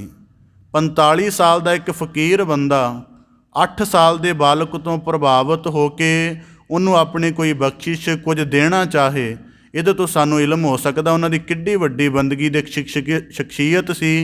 ਤੇ ਇਹ ਘੜੀ ਕਿੱਥੋਂ ਗਈ? ਉਹਨਾਂ ਦੀ ਮਾਤਾ ਜੀ ਦੀ ਪਾਕ ਪ੍ਰੇਰਨਾ ਦੇ ਨਾਲ। ਹੁਣ ਜਦੋਂ ਬਾਬਾ ਫਰੀਦ ਸਾਹਿਬ ਦੀ ਉਹਨਾਂ ਦੇ ਜੀਵਨ ਦੇ ਵਿੱਚ ਜਿਹੜਾ ਧਰਮ ਸਾਧਨਾ ਕੀਤੀ ਉਹਨਾਂ ਨੇ, ਆਪਣੀ ਇਸਲਾਮੀ ਸਾਧਨਾ, ਉਹਦਾ ਕਿੱਡਾ ਸੂਖਮ ਜ਼ਿਕਰ ਮਿਲਦਾ ਕਿ ਬਾਬਾ ਫਰੀਦ ਸਾਹਿਬ ਜੀ ਨੇ 8 ਸਾਲ ਦੀ ਉਮਰ ਤੱਕ ਜਿਹੜਾ ਪਾਕ ਕੁਰਾਨ ਸੀ ਉਹਨੂੰ ਪੂਰੀ ਤਰ੍ਹਾਂ ਹਿਫਜ਼ ਕਰ ਲਿਆ। ਹਿਫਜ਼ ਦਾ ਮਤਲਬ ਕੰਠ ਕਰ ਲਿਆ ਸੀ। ਤੇ ਉਹ ਇੱਕ ਦਿਨ ਦੇ ਵਿੱਚ ਕਹਿੰਦੇ ਘੱਟੋ ਘੱਟ ਇੱਕ ਵਾਰੀ ਕੁਰਾਨ ਦੀ ਸਾਰੀ ਤਲਾਵਤ ਮੂੰਹ ਜ਼ੁਬਾਨੀ ਪੂਰੀ ਕਰ ਲੈਂਦੇ ਸਨ। ਮਤਲਬ ਜਿਤਨਾ ਵੀ ਕੁਰਾਨ ਦੇ ਵਿੱਚ ਅੱਲਾਹ ਤਾਲਾ ਦੀਆਂ ਗਿਆਨ ਹੈ, ਉਹਦਾ ਜ਼ਿਕਰ ਹੈ, ਉਹਨੂੰ ਸਾਰੇ ਨੂੰ 8 ਸਾਲ ਦੀ ਉਮਰ ਦਾ ਕੰਠ ਕਰ ਲਿਆ ਸੀ। ਤੇ ਰੋਜ਼ਾਨਾ ਇੱਕ ਵਾਰੀ ਦਿਨ ਦੇ ਵਿੱਚ ਕੁਰਾਨ ਦੀ ਪੂਰੀ ਤਲਾਵਤ ਕਰ ਲੈਂਦੇ ਸਨ। ਬਾਅਦ ਦਸਤੂਰ ਬੰਦਗੀ ਜਿਹੜੀ ਬਾਬਾ ਫਰੀਦ ਸਾਹਿਬ ਜੀ ਦੇ ਬਚਪਨ ਦੀ ਚੱਲਦੀ ਰਹੀ। ਜਦ ਉਹਨਾਂ ਦੀ ਉਮਰ 15-16 ਸਾਲ ਦੀ ਹੋਈ, ਬਾਬਾ ਫਰੀਦ ਸਾਹਿਬ ਜੀ ਦਾ ਜਿਹੜਾ ਜਨਮ ਹੈ ਉਹ 1173 ਈਸਵੀ ਨੂੰ ਅਤੇ ਇਸਲਾਮੀ ਕੈਲੰਡਰ ਦੇ ਮੁਤਾਬਕ 569 ਹਿਜਰੀ ਤੇ ਰਮਜ਼ਾਨ ਮਹੀਨੇ ਦੀ ਪਹਿਲੀ ਤਰੀਕ ਬਣਦੀ ਹੈ। ਜਦ 15-16 ਸਾਲ ਦੀ ਉਮਰ ਦੇ ਬਾਬਾ ਫਰੀਦ ਸਾਹਿਬ ਜੀ ਹੋਏ ਤਾਂ ਉਸ ਤੋਂ ਬਾਅਦ ਉਹਨਾਂ ਦੇ ਪਿਤਾ ਨੇ ਚਾਹਿਆ ਕਿ ਇਸਲਾਮ ਦੀ ਵੱਡੀ ਤਾਲੀਮ ਲੈਣ। ਇਸਲਾਮੀ ਲੋਕਾਂ ਦਾ ਅੱਜ ਵੀ ਸੁਭਾਅ ਹੈ, ਦੋ ਹੀ ਪੰਥ ਹਨ ਜਿਹੜੇ ਇਸ ਸੁਭਾਅ ਨੂੰ ਲਗਾਤਾਰ ਚਲਾ ਰਹੇ ਨੇ। ਇੱਕ ਸਨਾਤਨ ਮਤ ਦੇ ਲੋਕ ਕਿ ਠੀਕ ਹੈ ਸਾਡਾ ਬੱਚਾ ਬਾਅਦ ਦੇ ਵਿੱਚ ਭਾਵੇਂ ਕਾਰੋਬਾਰੀ ਬਣੇ ਪਰ ਉਹ ਧਰਮ ਦੀ ਮੁੱਢਲੀ ਤਾਲੀਮ ਜ਼ਰੂਰ ਲਵੇ। ਇੱਕ ਇਸਲਾਮ ਵਾਲੇ, ਇਹਨਾਂ ਦੋਵਾਂ ਗੱਲਾਂ ਦੇ ਵਿੱਚ ਬੜੇ ਪਾਬੰਦ ਨੇ। 15-16 ਸਾਲ ਦੀ ਉਮਰ ਵਿੱਚ ਬਾਬਾ ਫਰੀਦ ਸਾਹਿਬ ਜੀ ਆਪਣੇ ਪਿੰਡ ਖੋਤਵਾਲ ਤੋਂ ਉੱਠ ਕੇ ਮੁਲਤਾਨ ਚਲੇ ਜਾਂਦੇ ਨੇ। ਮੁਲਤਾਨ ਮਿਨਹਾਜੂਦੀਨ ਤਿਰਮਜ਼ੀ ਦੀ ਮਸਜਿਦ ਦੇ ਵਿੱਚ ਪੜ੍ਹਾਈ ਕਰਨ ਜਾਂਦੇ ਨੇ ਬਾਬਾ ਫਰੀਦ ਸਾਹਿਬ ਜੀ। ਉੱਥੇ ਰੋਜ਼ਾਨਾ ਇਸਲਾਮ ਦੀ ਸ਼ਰੀਅਤ, ਹੋਰ ਜੋ ਇਸਲਾਮੀ ਗਿਆਨ ਹੈ ਉਹਨੂੰ ਪ੍ਰਾਪਤ ਕਰਦੇ ਨੇ ਮਿਨਹਾਜੂਦੀਨ ਤਿਰਮਜ਼ੀ ਦੀ ਮਸਜਿਦ ਦੇ ਵਿੱਚ ਰਹਿ ਕੇ। ਇੱਥੇ ਬਾਬਾ ਫਰੀਦ ਸਾਹਿਬ ਜੀ ਦਾ ਪਹਿਲੀ ਵਾਰੀ ਖਵਾਜਾ ਬਖਤਿਆਰ ਕਾਕੀ, ਜਿਨ੍ਹਾਂ ਦੀ ਯਾਦ ਵਿੱਚ ਦਿੱਲੀ ਵਿਖੇ ਕੁਤਬ ਮੀਨਾਰ ਵੀ ਬਣਿਆ ਹੋਇਆ, ਪਹਿਲੀ ਵਾਰੀ ਬਾਬਾ ਫਰੀਦ ਸਾਹਿਬ ਜੀ ਦਾ ਆਪਣੇ ਗੁਰੂ, ਆਪਣੇ ਮੁਰਸ਼ਦ ਦੇ ਨਾਲ ਮਿਲਾਪ ਮੁਲਤਾਨ ਵਿਖੇ ਮਿਨਹਾਜੂਦੀਨ ਤਿਰਮਜ਼ੀ ਦੀ ਮਸਜਿਦ ਦੇ ਵਿੱਚ ਹੁੰਦਾ ਹੈ। ਉਸ ਸਮੇਂ ਜਦੋਂ ਆਏ ਖਵਾਜਾ ਬਖਤਿਆਰ ਕਾਕੀ ਤਾਂ ਸਾਰੇ ਉੱਥੇ ਮਸਜਿਦ ਦੇ ਵਿੱਚ ਰਹਿਣ ਵਾਲੇ ਬੱਚਿਆਂ ਨੇ ਉਹਨਾਂ ਨੂੰ ਸਜਦਾ ਕੀਤਾ, ਨਮਨ ਕੀਤਾ। ਅਤੇ ਬਾਬਾ ਫਰੀਦ ਸਾਹਿਬ ਜੀ ਅਧਿਐਨ ਕਰਨ ਵਿੱਚ ਲੱਗੇ ਹੋਏ ਸਨ, ਪੜ੍ਹਨ ਸਮਝਣ ਦੇ ਵਿੱਚ ਲੱਗੇ ਹੋਏ ਸਨ। ਜਦੋਂ ਤੱਕ ਬਾਬਾ ਫਰੀਦ ਸਾਹਿਬ ਜੀ ਆਪਣੇ ਅਧਿਐਨ ਤੋਂ ਮੁਕਤ ਹੋਏ, ਫਰੀ ਹੋਏ, ਉਤਨੇ ਨੂੰ ਖਵਾਜਾ ਬਖਤਿਆਰ ਕਾਕੀ ਇਬਾਦਤ ਦੇ ਵਿੱਚ ਜੁੜ ਗਏ ਸਨ। ਅਤੇ ਬਾਬਾ ਫਰੀਦ ਸਾਹਿਬ ਜੀ ਉਹਨਾਂ ਦੇ ਨੇੜੇ ਜਾ ਕੇ ਉਹੀ ਕਿਤਾਬ ਲੈ ਕੇ ਬੈਠ ਗਏ ਅਤੇ ਉਡੀਕਣ ਲੱਗ ਪਏ ਕਿ ਖਵਾਜਾ ਬਖਤਿਆਰ ਕਾਕੀ ਕਦੋਂ ਆਪਣੇ ਨੇਤਰ ਖੋਲ੍ਹਣ ਅਤੇ ਮੈਂ ਉਹਨਾਂ ਸਾਹਮਣੇ ਆਪਣੀ ਕੋਈ ਬੇਨਤੀ, ਕੋਈ ਬਿਨੈ ਜਾਂ ਜੋ ਵੀ ਭਾਵਨਾ ਉਹ ਅਰਜ਼ ਕਰਾਂ। ਜਦੋਂ ਖਵਾਜਾ ਕੁਤਬੁਦੀਨ ਬਖਤਿਆਰ ਕਾਕੀ ਨੇ ਆਪਣੇ ਨੇਤਰ ਖੋਲ੍ਹੇ ਅਤੇ ਉਹਨਾਂ ਨੇ ਨੇਤਰ ਖੋਲ੍ਹਦਿਆਂ ਦੇਖਿਆ ਕਿ ਫਰੀਦੁਦੀਨ ਮਸਊਦ, ਬਾਬਾ ਫਰੀਦ ਸਾਹਿਬ ਜੀ ਦਾ ਪੂਰਾ ਨਾਮ ਇਹ ਹੈ, ਫਰੀਦੁਦੀਨ ਮਸਊਦ, ਉਹ ਨੇੜੇ ਬੈਠੇ ਹੋਏ ਹਨ ਅਤੇ ਉਹਨਾਂ ਦਾ ਧਿਆਨ ਗਿਆ ਉਹਨਾਂ ਦੀ ਪੁਸਤਕ ਵੱਲ। ਪੁਸਤਕ ਦਾ ਨਾਮ ਸੀ ਨਾਫਿਆ। ਅਤੇ ਖਵਾਜਾ ਸਾਹਿਬ ਕਹਿਣ ਲੱਗੇ, ਫਰੀਦੁਦੀਨ ਮਸਊਦ ਕੀ ਪੜ੍ਹ ਰਹੇ ਹੋ ਅੱਜ ਕੱਲ੍ਹ? ਕਹਿਣ ਲੱਗੇ ਜੀ ਨਾਫਿਆ ਪੜ੍ਹ ਰਿਹਾ। ਅਤੇ ਖਵਾਜਾ ਸਾਹਿਬ ਕਹਿਣ ਲੱਗੇ, ਕੀ ਫਿਰ ਤੈਨੂੰ ਨਾਫਿਆ ਤੋਂ ਨਫਾ ਹੋਏਗਾ, ਲਾਭ ਹੋਏਗਾ ਕਿ ਨਹੀਂ? ਅਤੇ ਬਾਬਾ ਫਰੀਦ ਸਾਹਿਬ ਜੀ ਨੇ ਹੱਥ ਜੋੜ ਕੇ ਕਿਹਾ ਕਿ ਮੈਨੂੰ ਅਸਲ ਦੇ ਵਿੱਚ ਨਫਾ ਤਾਂ ਤੁਹਾਡੇ ਦਰਸ਼ਨਾਂ ਦੀ ਇਲਾਹੀ ਰਹਿਮਤ ਦੇ ਨਾਲ ਪ੍ਰਾਪਤ ਹੋਣਾ, ਇਸ ਕਰਕੇ ਮੈਂ ਇਸ ਦੀ ਬਜਾਏ ਤੁਹਾਡੇ ਦਰਸ਼ਨਾਂ ਦਾ ਅਭਿਲਾਸ਼ੀ, ਇਸ ਕਰਕੇ ਕਿਰਪਾ ਕਰਕੇ ਮੇਰੇ 'ਤੇ ਰਹਿਮਤ ਕਰੋ।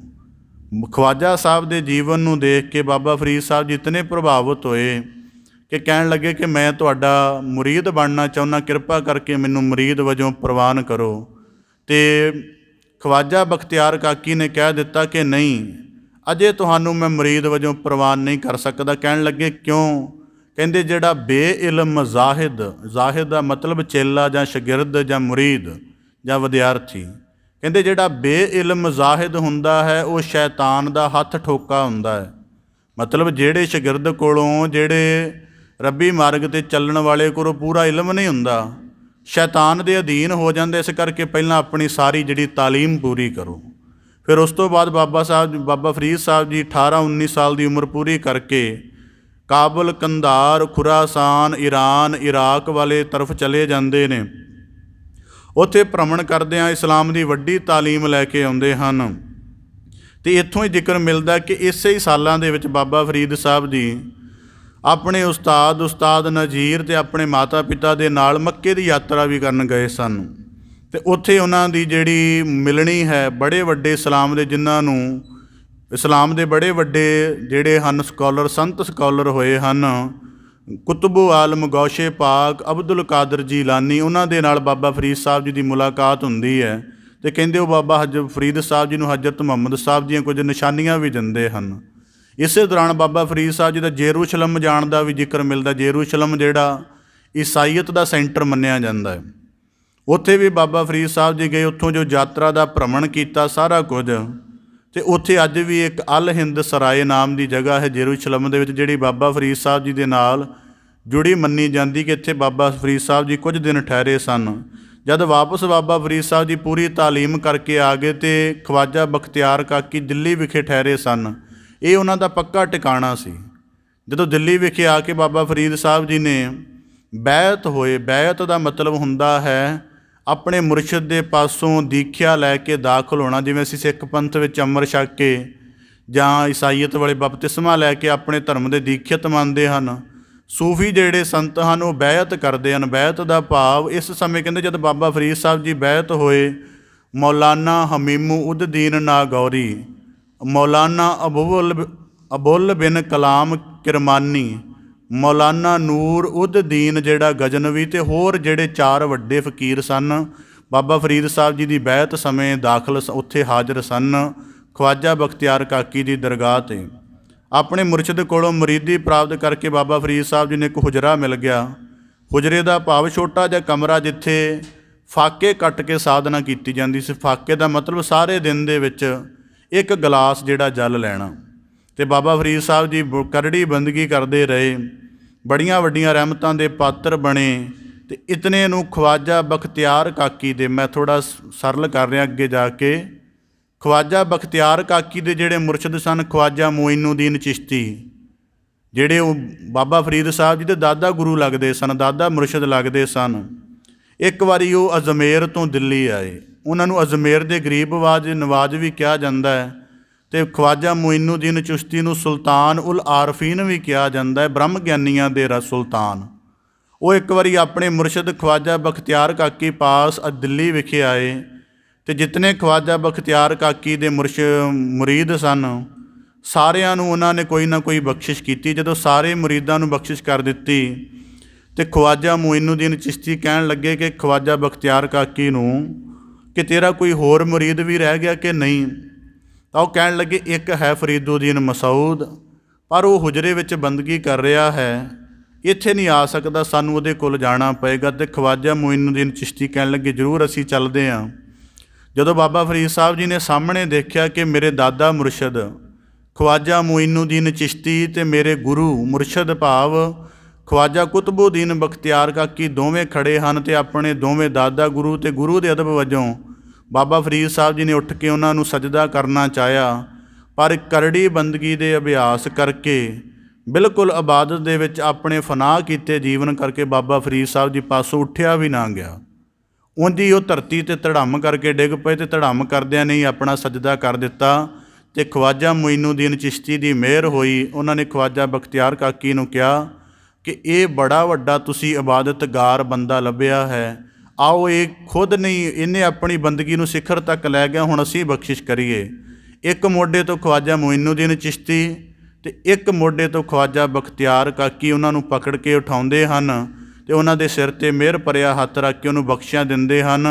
ਅਤੇ ਮੁਈਨੂਦੀਨ ਚਿਸ਼ਤੀ ਖਵਾਜਾ ਬਖਤਿਆਰ ਕਾਕੀ ਨੂੰ ਆਖਦੇ ਹਨ ਕਿ ਤੂੰ ਇਸਮੇ ਆਜ਼ਮ ਫੜਿਆ। ਇਸਮੇ ਆਜ਼ਮ ਦਾ ਮਤਲਬ ਸ਼ਾਹੀ ਬਾਜ ਫੜਿਆ ਹੈ, ਜਿਹੜਾ ਫਕੀਰਾਂ ਦੇ ਸਿਲਸਿਲੇ ਨੂੰ ਕੁੱਲ ਦੁਨੀਆ ਦੇ ਵਿੱਚ ਰੌਸ਼ਨ ਕਰ ਦੇਗਾ ਅਤੇ ਇਹਦੇ ਸਮਾਨ ਕੋਈ ਹੋਰ ਦੂਜਾ ਬੰਦਗੀ ਵਾਲਾ, ਕੋਈ ਦੂਜਾ ਵੱਡਾ ਸੂਫੀ ਨਹੀਂ ਹੋਏਗਾ। ਇਸ ਕਰਕੇ ਬਾਬਾ ਫਰੀਦ ਸਾਹਿਬ ਜੀ ਦੀ ਬੰਦਗੀ ਦਾ ਪ੍ਰਭਾਵ ਦੇਖੋ ਕਿ ਉਹਨਾਂ ਨੂੰ ਆਪਣੇ ਦਾਦਾ ਗੁਰੂ ਦੀ ਅਤੇ ਆਪਣੇ ਮੁਰਸ਼ਿਦ ਦੀ ਦੋਵਾਂ ਦੀ ਇਕੱਠਿਆਂ ਦੀ ਜਿਹੜੀ ਬਖਸ਼ਿਸ਼ ਹੈ ਹਾਸਲ ਹੁੰਦੀ। ਇਸ ਤੋਂ ਬਾਅਦ ਬਾਬਾ ਫਰੀਦ ਸਾਹਿਬ ਦੀ ਜ਼ਿਕਰ ਮਿਲਦਾ ਹੈ ਕਿ ਚਿੱਲਾ ਮਾਕੂਸ ਵੀ ਕੱਟਦੇ ਰਹੇ, ਮਤਲਬ 40-40 ਦਿਨ ਕਰੜੀ ਕਿਸਮ ਦੀ ਬੰਦਗੀ। ਹੁਣ ਜਿਹੜੇ ਇਸਲਾਮ ਵਾਲੇ ਸੂਫੀ ਹਨ ਉਹ ਮੰਨਦੇ ਹਨ ਕਿ ਸਰੀਰ ਨੂੰ ਜਿਹੜਾ ਹੈ ਕਰੜੀ ਰਿਆਜ਼ਤ ਦੇ ਵਿੱਚ ਪਾ ਕੇ ਸਾਧਣਾ ਚਾਹੀਦਾ, ਮਤਲਬ ਜਿਵੇਂ ਨਫਸ ਨੂੰ ਮਾਰਨਾ ਹੈ, ਆਪਣੇ ਮਨ ਦੀ ਵਾਸਨਾ ਨੂੰ ਮਾਰਨਾ, ਅਤੇ ਪਹਿਲਾਂ ਸਰੀਰ ਦੀ ਜਿਹੜੀ ਐਨਰਜੀ ਹੈ ਉਹਨੂੰ ਬਿਲਕੁਲ ਖਤਮ ਕਰੋ। ਇਸ ਕਰਕੇ ਭੋਜਨ ਪਾਣੀ ਛੱਡ ਕੇ ਉਹ ਸਖਤ ਕਿਸਮ ਦੀ ਬੰਦਗੀ ਕਰਦੇ ਹਨ। ਅਤੇ ਬਾਬਾ ਫਰੀਦ ਸਾਹਿਬ ਜੀ ਦੇ ਜੀਵਨ ਵਿੱਚ ਕਈ ਚਿੱਲੇ ਮਾਕੂਸ ਕੱਟਣ ਦਾ ਜ਼ਿਕਰ ਆਉਂਦਾ। ਇਸ ਤੋਂ ਬਾਅਦ ਬਾਬਾ ਫਰੀਦ ਸਾਹਿਬ ਜੀ ਜਦ ਕਾਫੀ ਸਮਾਂ ਦਿੱਲੀ ਵਿਖੇ ਬਤੀਤ ਕਰ ਲੈਂਦੇ ਹਨ ਅਤੇ ਉਸ ਤੋਂ ਬਾਅਦ ਉਹਨਾਂ ਦੇ ਮੁਰਸ਼ਿਦ ਆਗਿਆ ਕਰਦੇ ਹਨ ਕਿ ਫਰੀਦ ਹੁਣ ਤੇਰਾ ਜੀਵਨ ਪੂਰਨ ਹੋ ਗਿਆ ਹੈ, ਤੂੰ ਆਪਣੇ ਅਨੁਸਾਰ ਚਾਹੇ ਜਿੱਥੇ ਜਾ ਸਕਦਾ। ਬਾਬਾ ਫਰੀਦ ਸਾਹਿਬ ਜੀ ਵਾਪਸ ਪਰਤ ਆਉਂਦੇ ਨੇ। ਇੱਥੇ ਬਾਬਾ ਫਰੀਦ ਸਾਹਿਬ ਜੀ ਦੇ 3 ਨਿਕਾਹ ਮੰਨੇ ਜਾਂਦੇ ਹਨ। 3 ਨਿਕਾਹਾਂ ਦੇ ਵਿੱਚੋਂ 5 ਪੁੱਤਰ ਅਤੇ 3 ਧੀਆਂ ਸਨ, ਜਿਨ੍ਹਾਂ ਦੇ ਵਿੱਚੋਂ ਸ਼ੇਖ ਅਬਦੁੱਲਾ, ਸ਼ੇਖ ਬਦਰੁਦੀਨ ਸੁਲੇਮਾਨ, ਸ਼ੇਖ ਨਿਜ਼ਾਮੂਦੀਨ ਅਤੇ ਸ਼ੇਖ ਜਿਹੜਾ ਯਾਕੂਬ, ਅਤੇ ਉਹਨਾਂ ਦੀਆਂ 3 ਪੁੱਤਰੀਆਂ ਜਿਨ੍ਹਾਂ ਦੇ ਵਿੱਚੋਂ ਬੀਬੀ ਫਾਤਮਾ, ਜਿਨ੍ਹਾਂ ਦੇ ਵਿੱਚ ਮਸਤੂਰਾ ਅਤੇ ਸ਼ਰੀਫਾ। ਇਹ 3 ਪੁੱਤਰੀਆਂ ਬਾਬਾ ਫਰੀਦ ਸਾਹਿਬ ਦੀਆਂ ਸਨ। ਅਤੇ ਇਸ ਤੋਂ ਬਾਅਦ ਬਾਬਾ ਫਰੀਦ ਸਾਹਿਬ ਜੀ ਹਾਂਸੀ ਵਿਖੇ ਰਹਿਣ ਲੱਗ ਪਏ। ਦਿੱਲੀ ਦੀ ਜਿਹੜੀ ਕਾਲ ਸੀ ਉੱਥੇ ਕਿਉਂਕਿ ਭੀੜ ਭੜੱਕਾ ਬਹੁਤ ਰਹਿੰਦਾ ਸੀ, ਸਾਰੇ ਵੱਡੇ ਸੂਫੀਆਂ ਦਾ ਸੈਂਟਰ ਦਿੱਲੀ ਸੀ, ਅਜਮੇਰ ਸੀ, ਫਤਿਹਪੁਰ ਸੀਕਰੀ ਆਦਿਕ ਸੀ। ਇਸ ਕਰਕੇ ਬਾਬਾ ਫਰੀਦ ਸਾਹਿਬ ਜੀ ਉੱਥੋਂ ਦੇ ਭੀੜ ਭੜੇ ਮਾਹੌਲ ਨੂੰ ਦੇਖ ਕੇ ਹਾਂਸੀ ਆ ਗਏ। ਇੱਥੇ ਵੀ ਉਹਨਾਂ ਦੀ ਜਿਹੜੀ ਬੰਦਗੀ ਪ੍ਰਗਟ ਹੋ ਗਈ ਅਤੇ ਲੋਕਾਂ ਦਾ ਵੱਡਾ ਹਜੂਮ ਇਕੱਠਾ ਹੋਣਾ ਸ਼ੁਰੂ ਹੋ ਗਿਆ। ਇੱਥੋਂ ਵੀ ਬਾਬਾ ਫਰੀਦ ਸਾਹਿਬ ਜੀ ਉੱਠ ਕੇ ਜਿਹੜਾ ਹਨ ਅਜੋਧਨ ਵਿਖੇ ਆ ਗਏ, ਅਤੇ ਪਹਿਲਾ ਨਾਮ ਅਜੋਧਨ ਸੀ, ਪਰ ਇੱਥੇ ਰਹਿਣ ਕਰਕੇ ਇਹਦਾ ਨਾਮ ਪਾਕਪਟਨ ਪੈ ਗਿਆ। ਇੱਥੇ ਬਾਬਾ ਫਰੀਦ ਸਾਹਿਬ ਜੀ ਦੀ ਵਫਾਤ ਹੋਈ। ਪਾਕਪਟਨ ਵਿਖੇ ਰਹਿਣ ਲੱਗ ਪਏ ਬਾਬਾ ਫਰੀਦ ਸਾਹਿਬ ਜੀ, ਅਤੇ ਅਜੇ ਬੜਾ ਸਮਾਂ ਉਹਨਾਂ ਨੂੰ ਬਤੀਤ ਹੋ ਗਿਆ। ਅਤੇ ਦਿੱਲੀ ਵਿਖੇ ਉਹਨਾਂ ਦੇ ਮੁਰਸ਼ਿਦ ਰਹਿੰਦੇ ਸਨ ਖਵਾਜਾ ਬਖਤਿਆਰ ਕਾਕੀ। ਖਵਾਜਾ ਬਖਤਿਆਰ ਕਾਕੀ 1235 ਈਸਵੀ ਦੇ ਵਿੱਚ ਵਫਾਤ ਪਾ ਜਾਂਦੇ ਹਨ, ਭਾਵ ਕਿ ਅਕਾਲ ਚਲਾਣਾ ਕਰ ਜਾਂਦੇ ਨੇ, ਅਤੇ ਜਾਂਦਿਆਂ ਜਾਂਦਿਆਂ ਆਪਣਾ ਉੱਤਰਾਧਿਕਾਰੀ ਬਾਬਾ ਫਰੀਦ ਸਾਹਿਬ ਜੀ ਨੂੰ ਥਾਪ ਜਾਂਦੇ ਹਨ। ਅਤੇ ਬਾਬਾ ਫਰੀਦ ਸਾਹਿਬ ਜੀ ਜਦੋਂ ਉਹਨਾਂ ਨੂੰ ਪੱਤਰ ਮਿਲਦਾ ਹੈ ਕਿ ਦਿੱਲੀ ਵਿਖੇ ਆ ਕੇ ਆਪਣੇ ਮੁਰਸ਼ਿਦ ਦੀਆਂ ਨਿਸ਼ਾਨੀਆਂ ਧਾਰਨ ਕਰਕੇ ਉਹਨਾਂ ਦੀ ਗੱਦੀ 'ਤੇ ਬੈਠੋ, ਅਤੇ ਬਾਬਾ ਫਰੀਦ ਸਾਹਿਬ ਜੀ ਉਹਨਾਂ ਦੇ ਬਿਰਹੇ ਵਿੱਚ ਇੰਨਾ ਜ਼ਿਆਦਾ ਵਿੰਨੇ ਹੁੰਦੇ ਹਨ ਕਿ ਉਹਨਾਂ ਕੋਲ ਜਾਣ ਦੀ ਹਿੰਮਤ ਨਹੀਂ ਹੁੰਦੀ। ਬੜੀ ਮੁਸ਼ਕਿਲ ਨਾਲ ਦਿੱਲੀ ਪਹੁੰਚਦੇ ਨੇ।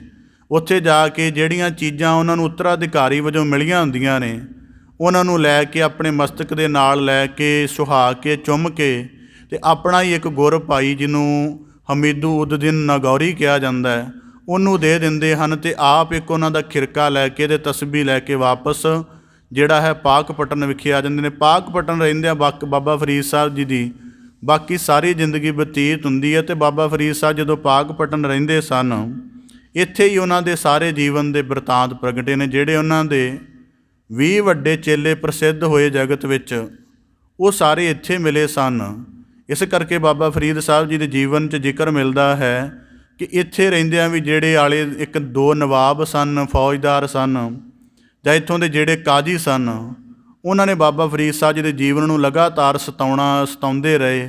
ਪਰ ਬਾਬਾ ਫਰੀਦ ਸਾਹਿਬ ਜੀ ਹੁਣ ਉਹਨਾਂ ਦੇ ਜੀਵਨ ਦੇ ਕੁਝ ਨੁਕਤੇ ਜਿਹੜੇ ਸਾਨੂੰ ਉਹਨਾਂ ਦੀ ਅਧਿਆਤਮਿਕ ਉੱਚਤਾ ਸਮਝਣ ਦੇ ਵਿੱਚ ਸਹਾਈ ਹੁੰਦੇ ਨੇ। ਬਾਬਾ ਫਰੀਦ ਸਾਹਿਬ ਜੀ ਦੀ ਬੰਦਗੀ ਦਾ ਕਿੱਡਾ ਵੱਡਾ ਪ੍ਰਭਾਵ ਸੀ। ਇੱਕ ਵਾਰੀ ਮੁਲਤਾਨ ਦਾ ਜਿਹੜਾ ਨਵਾਬ ਸੀ ਸੁਲਤਾਨ ਮਹਿਮੂਦ, ਉਹ ਪਾਕਪਟਨ ਤੋਂ ਗੁਜ਼ਰ ਰਿਹਾ ਸੀ। ਉਹਨੂੰ ਪਤਾ ਸੀ ਕਿ ਇੱਥੇ ਬਾਬਾ ਫਰੀਦ ਸਾਹਿਬ ਜੀ ਰਹਿੰਦੇ ਨੇ। ਉਹਦੇ ਨਾਲ ਬੜੀ ਵੱਡੀ ਸੈਨਾ ਸੀ। ਉਹਨੇ ਚਾਹਿਆ ਕਿ ਬਾਬਾ ਫਰੀਦ ਸਾਹਿਬ ਜੀ ਫਕੀਰਾਂ ਦੇ ਦਰਸ਼ਨ ਕੀਤੇ ਜਾਣ, ਇਹਨਾਂ ਦੀ ਮਿਹਰ ਦੇ ਪਾਤਰ ਬਣਿਆ ਜਾਵੇ। ਉਹਨੇ ਆਪਣੀ ਸਾਰੀ ਸੈਨਾ ਮਗਰ ਰੋਕ ਕੇ ਸੱਦਾ ਭੇਜਿਆ ਕਿ ਮੇਰੀ ਸਾਰੀ ਸੈਨਾ ਤੁਹਾਡੇ ਦਰਸ਼ਨ ਕਰਨੀ ਚਾਹੁੰਦੀ ਹੈ। ਪਰ ਬਾਬਾ ਫਰੀਦ ਸਾਹਿਬ ਜੀ ਇਕਾਂਤ ਵਿੱਚ ਰਹਿੰਦੇ ਸਨ। ਪਰ ਉਹਦੀ ਸ਼ਰਧਾ ਨੂੰ ਦੇਖ ਕੇ ਬਾਬਾ ਫਰੀਦ ਸਾਹਿਬ ਜੀ ਜਿਸ ਹੁਜਰੇ ਵਿੱਚ ਰਹਿੰਦੇ ਸਨ, ਉਹਦੇ ਉੱਪਰ ਇੱਕ ਉਹਨਾਂ ਦੀ ਬਾਂਹ, ਜਿਹਦੇ ਉੱਪਰ ਉਹਨਾਂ ਨੇ ਵਸਤਰ ਪਹਿਨਿਆ ਹੋਇਆ ਸੀ, ਬਾਹਰ ਕੱਢ ਦਿੱਤੀ ਗਈ ਅਤੇ ਜਿਤਨੀ ਸੈਨਾ ਸੀ ਸਾਰੀ ਉਹਨਾਂ ਦੀ ਕਦਮਬੋਸੀ ਕਰਕੇ, ਹਸਤਬੋਸੀ ਕਰਕੇ, ਭਾਵ ਉਹਨਾਂ ਦੇ ਹੱਥ ਨੂੰ ਚੁੰਮ ਕੇ, ਉਹਨਾਂ ਦੇ ਚੋਲੇ ਨੂੰ ਛੂਹ ਕੇ ਲੰਘੀ ਜਾ ਰਹੀ ਸੀ। ਕਹਿੰਦੀ ਐਡੀ ਵੱਡੀ ਗਿਣਤੀ ਸੀ ਕਿ ਉਹਨਾਂ ਦੀ ਜਿਹੜੀ ਚੋਲੇ ਦੀ ਬਾਂਹ ਫਟ ਗਈ। ਫਿਰ ਦੂਸਰੀ ਬਾਂਹ ਵੀ ਕੱਢੀ, 'ਚ ਬੜੀ ਨਿਹਾਲ ਕੀਤਾ ਅਤੇ ਜਦੋਂ ਸਾਰਾ ਹਜੂਮ ਦਰਸ਼ਨ ਕਰਕੇ ਨਿਹਾਲ ਹੋ ਗਿਆ ਉਹਨਾਂ ਦੀ ਹਸਤਬੋਸੀ ਕਰਕੇ, ਤਾਂ ਫਿਰ ਇੱਕ ਜਿਹੜਾ ਝਾੜੂ ਬਰਦਾਰ ਸੀ, ਜਿਹੜਾ ਬਾਕੀ ਰਹਿ ਗਿਆ, ਉਹਨੇ ਇਸ ਗੱਲ ਦੀ ਪਰਵਾਹ ਨਾ ਕੀਤੀ। ਉਹ ਸਾਰੀ ਭੀੜ ਨੂੰ ਚੀਰ ਕੇ ਜਿਹੜਾ ਹੈ ਬਾਬਾ ਫਰੀਦ ਸਾਹਿਬ ਜੀ ਦੇ ਚਰਨਾਂ 'ਤੇ ਡੈ ਪਿਆ ਅਤੇ ਉਹਨੇ ਬਾਬਾ ਫਰੀਦ ਸਾਹਿਬ ਜੀ ਦੇ ਚਰਨ ਚੁੰਮ ਲਏ।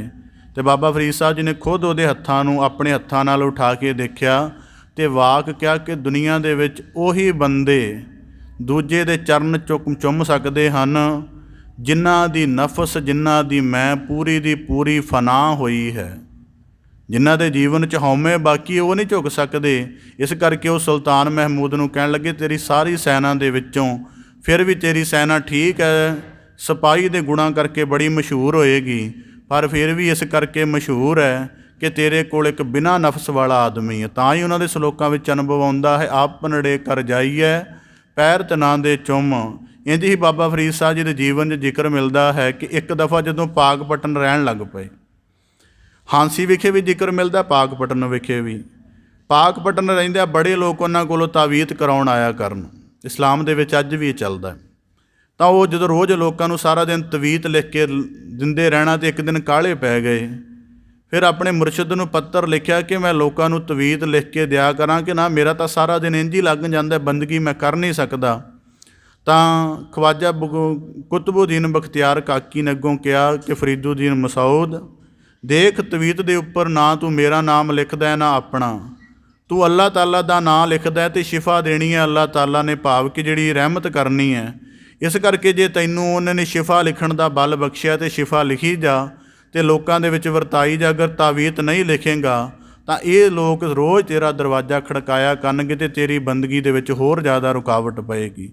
ਇੰਝ ਬਾਬਾ ਫਰੀਦ ਸਾਹਿਬ ਜੀ ਦਾ ਇੱਕ ਜ਼ਿਕਰ ਇਹ ਵੀ ਮਿਲਦਾ ਹੈ ਕਿ ਇੱਕ ਦਫਾ ਕੁਝ ਜਿਹੜੇ ਆਲੇ ਦੁਆਲੇ ਦੇ ਉਹਨਾਂ ਦੇ ਸ਼ਰਧਾਲੂ ਸਨ, ਉਹਨਾਂ ਨੇ ਉਹਨਾਂ ਪਾਸ ਕੁਝ ਭੇਟਾ ਭੇਜੀ, ਜਿਵੇਂ 100 ਟਕਾ ਕਹਿ ਲਓ। ਜਿਹੜਾ ਲਿਆਉਣ ਵਾਲਾ ਸੀ ਉਹਨੇ ਰਸਤੇ ਵਿੱਚ ਹੀ 50 ਟਕੇ ਕੋਲ ਰੱਖ ਲਏ।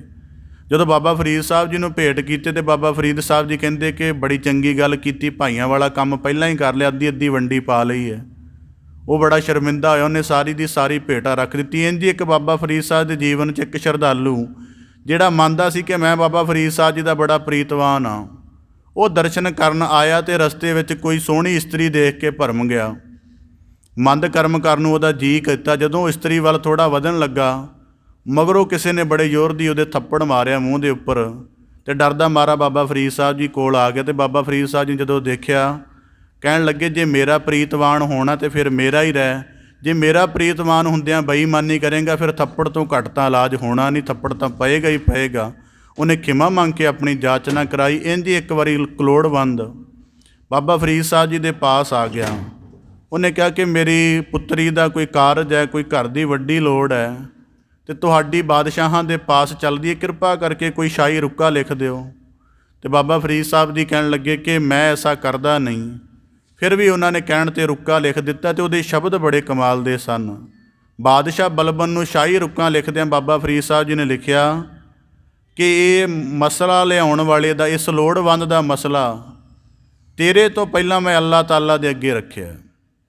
ਜੇ ਤੂੰ ਕੁਝ ਇਸ ਨੂੰ ਦੇਵੇਂਗਾ, ਦੇਣ ਵਾਲਾ ਅੱਲਾਹ ਤਾਲਾ ਖੁਦਾ ਹੋਵੇਗਾ, ਪਰ ਧੰਨਵਾਦ ਦਾ ਪਾਤਰ ਤੂੰ ਹੋਵੇਂਗਾ। ਜੇ ਨਹੀਂ ਦੇਵੇਂਗਾ ਤੂੰ ਮਜਬੂਰ ਸਮਝਿਆ ਜਾਵੇਂਗਾ।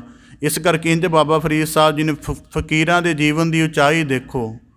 ਉਹ ਬਾਦਸ਼ਾਹ ਨੂੰ ਵੀ ਉਹਦੀ ਆਮ ਪ੍ਰਜਾ ਵਾਂਗ ਹੀ ਸਮਝਦੇ ਹਨ।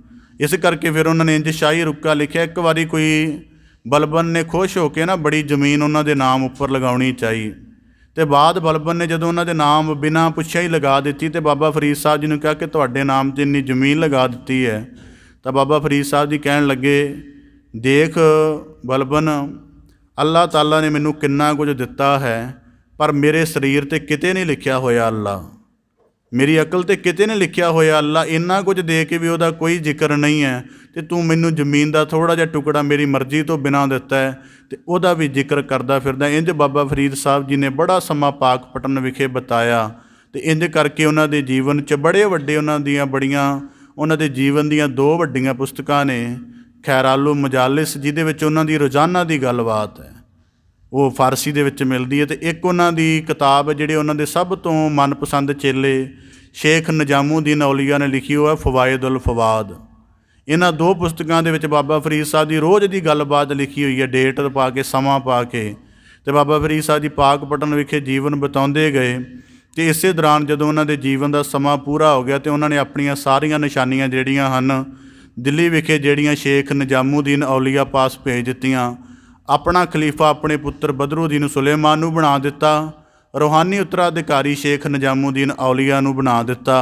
ਅਤੇ ਇੰਝ ਬਾਬਾ ਫਰੀਦ ਸਾਹਿਬ ਜੀ ਆਪਣੇ ਜੀਵਨ ਦਾ ਸਾਰਾ ਬੰਦਗੀ ਵਾਲਾ ਸਫ਼ਰ ਬਤੀਤ ਕਰਦਿਆਂ, ਮਾਨਵਤਾ ਦੀ ਕਲਿਆਣ ਕਰਦਿਆਂ, ਬਾਬਾ ਫਰੀਦ ਸਾਹਿਬ ਜੀ ਜਿਹੜੇ ਸਨ ਉਹ 1266 ਈਸਵੀ ਨੂੰ 664 ਹਿਜਰੀ ਨੂੰ ਮੁਹਰਮ ਮਹੀਨੇ ਦੀ 5ਵੀਂ ਤਰੀਕ ਨੂੰ ਪਾਕਪਟਨ ਵਿਖੇ ਵਫਾਤ ਪਾ ਗਏ। ਅਤੇ ਬਾਬਾ ਫਰੀਦ ਸਾਹਿਬ ਜੀ ਦੇ ਆਖਰੀ ਸ਼ਬਦ ਸਨ, ਯਾ ਹਈ ਯਾ ਕਿਊਮ, ਭਾਵ ਕਿ ਪਰਮੇਸ਼ਰ ਦੇ, ਅੱਲਾਹ ਤਾਲਾ ਦੇ 2 ਵਿਸ਼ੇਸ਼ਣ ਨੇ ਕਿ ਤੂੰ ਅਬਿਨਾਸ਼ੀ ਹੈ ਅਤੇ ਸਦਾ ਹੀ ਰਹਿਣ ਵਾਲਾ। ਇਹਨਾਂ ਵਾਕਾਂ ਨੂੰ ਆਖ ਕੇ ਬਾਬਾ ਫਰੀਦ ਸਾਹਿਬ ਜੀ ਵਫਾਤ ਪਾ ਜਾਂਦੇ ਨੇ। ਅਤੇ ਉਹਨਾਂ ਦੀ ਇਸ ਕਦਮ ਬੰਦਗੀ ਭਰੇ ਜੀਵਨ ਦੇ ਨਾਲ ਪਾਕਪਟਨ, ਉਸ ਤੋਂ ਇਲਾਵਾ ਬਾਬਾ ਫਰੀਦ ਸਾਹਿਬ ਜੀ ਦਾ ਦਿੱਲੀ, ਅਲ ਸਰਾਏ ਹਿੰਦ ਜੇਰੂਸ਼ਲਮ ਅਤੇ ਈਰਾਨ ਦੇ ਵਿੱਚ, ਅਤੇ ਫਰੀਦਕੋਟ ਨਗਰ ਜਿਹੜਾ ਪੰਜਾਬ ਦੇ ਵਿੱਚ ਹੈ, ਇੱਥੇ ਬਾਬਾ ਫਰੀਦ ਸਾਹਿਬ ਜੀ ਦੀ ਕਰਾਮਾਤ ਦਾ ਪ੍ਰਗਟਾਵਾ ਹੋਇਆ। ਤਾਂ ਜੇ ਨਗਰ ਹੀ ਉਹਨਾਂ ਦੇ ਨਾਮ 'ਤੇ ਹੈ, ਅਤੇ ਬਾਬਾ ਫਰੀਦ ਸਾਹਿਬ ਜੀ ਨੇ ਪਸੰਦ ਇਸੇ ਕਰਕੇ ਕੀਤਾ ਸੀ ਕਿ ਪਾਕਪਟਨ ਵਰਗਾ ਲੱਗਦਾ ਸੀ। ਹੁਣ ਜ਼ਿਕਰ ਆਉਂਦਾ ਕਿ ਬਾਬਾ ਫਰੀਦ ਸਾਹਿਬ ਜੀ ਦੀ ਬਾਣੀ ਗੁਰੂ ਗ੍ਰੰਥ ਸਾਹਿਬ ਜੀ ਤੱਕ ਕਿਵੇਂ ਆਈ, ਕਿਉਂਕਿ 1266 ਦੇ ਵਿੱਚ ਤਾਂ ਵਫਾਤ ਪਾ ਗਏ, ਅਕਾਲ ਪੁਰਖ ਦੇ, ਅੱਲਾਹ ਤਾਲਾ ਦੇ ਵਿੱਚ ਅਭੇਦ ਹੋ ਗਏ। ਬਾਬਾ ਫਰੀਦ ਸਾਹਿਬ ਜੀ ਦੇ 12ਵੇਂ ਗੱਦੀ ਨਸ਼ੀਨ ਸਨ ਸ਼ੇਖ ਬ੍ਰਹਮ ਸਾਨੀ, ਜਿਹੜੇ ਪਾਕਪਟਨ ਵਿਖੇ ਰਹਿੰਦੇ ਸਨ। ਗੁਰੂ ਨਾਨਕ ਸਾਹਿਬ ਜਿਨ੍ਹਾਂ ਦੇ ਬਾਰੇ ਕਿਹਾ ਜਾਂਦਾ ਹੈ ਕਿ ਉਹ ਅਕਾਲ ਪੁਰਖ ਸਰੂਪ ਸਨ, ਜਦੋਂ ਧਰਤੀ 'ਤੇ ਪ੍ਰਗਟ ਹੋਏ ਅਤੇ ਆਪਣੀਆਂ ਉਦਾਸੀਆਂ 'ਤੇ ਭਰਮਣ ਦੌਰਾਨ ਗੁਰੂ ਸਾਹਿਬ ਜੀ ਪਾਕਪਟਨ ਵਿਖੇ ਗਏ, ਉੱਥੇ ਸ਼ੇਖ ਬ੍ਰਹਮ ਸਾਨੀ ਰਹਿੰਦਾ ਸੀ। ਅਤੇ ਬਾਬਾ ਗੁਰੂ ਨਾਨਕ ਸਾਹਿਬ ਜੀ ਨੇ ਉੱਥੇ ਕੀਰਤਨ ਕਰਦਿਆਂ ਇੱਕ ਸ਼ਲੋਕ ਉਚਾਰਿਆ, ਆਪੇ ਪੱਟੀ ਕਲਮ ਆਪ ਉੱਪਰ ਲੇਖ ਵੀ ਤੂੰ, ਏਕੋ ਕਹੀਆ ਨਾਨਕਾ ਦੂਜੇ ਕਾਹੇ ਕੂ। ਜਦੋਂ ਸ਼ੇਖ ਬ੍ਰਹਮ ਸਾਨੀ ਦੇ ਇੱਕ ਚੇਲੇ ਨੇ ਸ਼ਲੋਕ ਸੁਣਿਆ ਅਤੇ ਆਪਣੇ ਮੁਰਸ਼ਦ ਬ੍ਰਹਮ ਸਾਨੀ ਨੂੰ ਜਾ ਕੇ ਕਹਿੰਦਾ ਕਿ ਕੋਈ ਫਕੀਰ ਉਤਰਿਆ, ਉਹਨੇ ਕਿਹਾ ਪੱਟੀ ਕਲਮ ਲਿਖਣ ਵਾਲਾ ਸਾਰਾ ਕੁਝ ਆਪ ਹੀ ਹੈ। ਅਤੇ ਸ਼ੇਖ ਬ੍ਰਹਮ ਸਾਨੀ ਕਹਿਣ ਲੱਗਾ, ਨਹੀਂ ਕੋਈ ਹੋਰ ਹੋਵੇਗਾ, ਇਹ ਠੀਕ ਨਹੀਂ ਬੋਲ।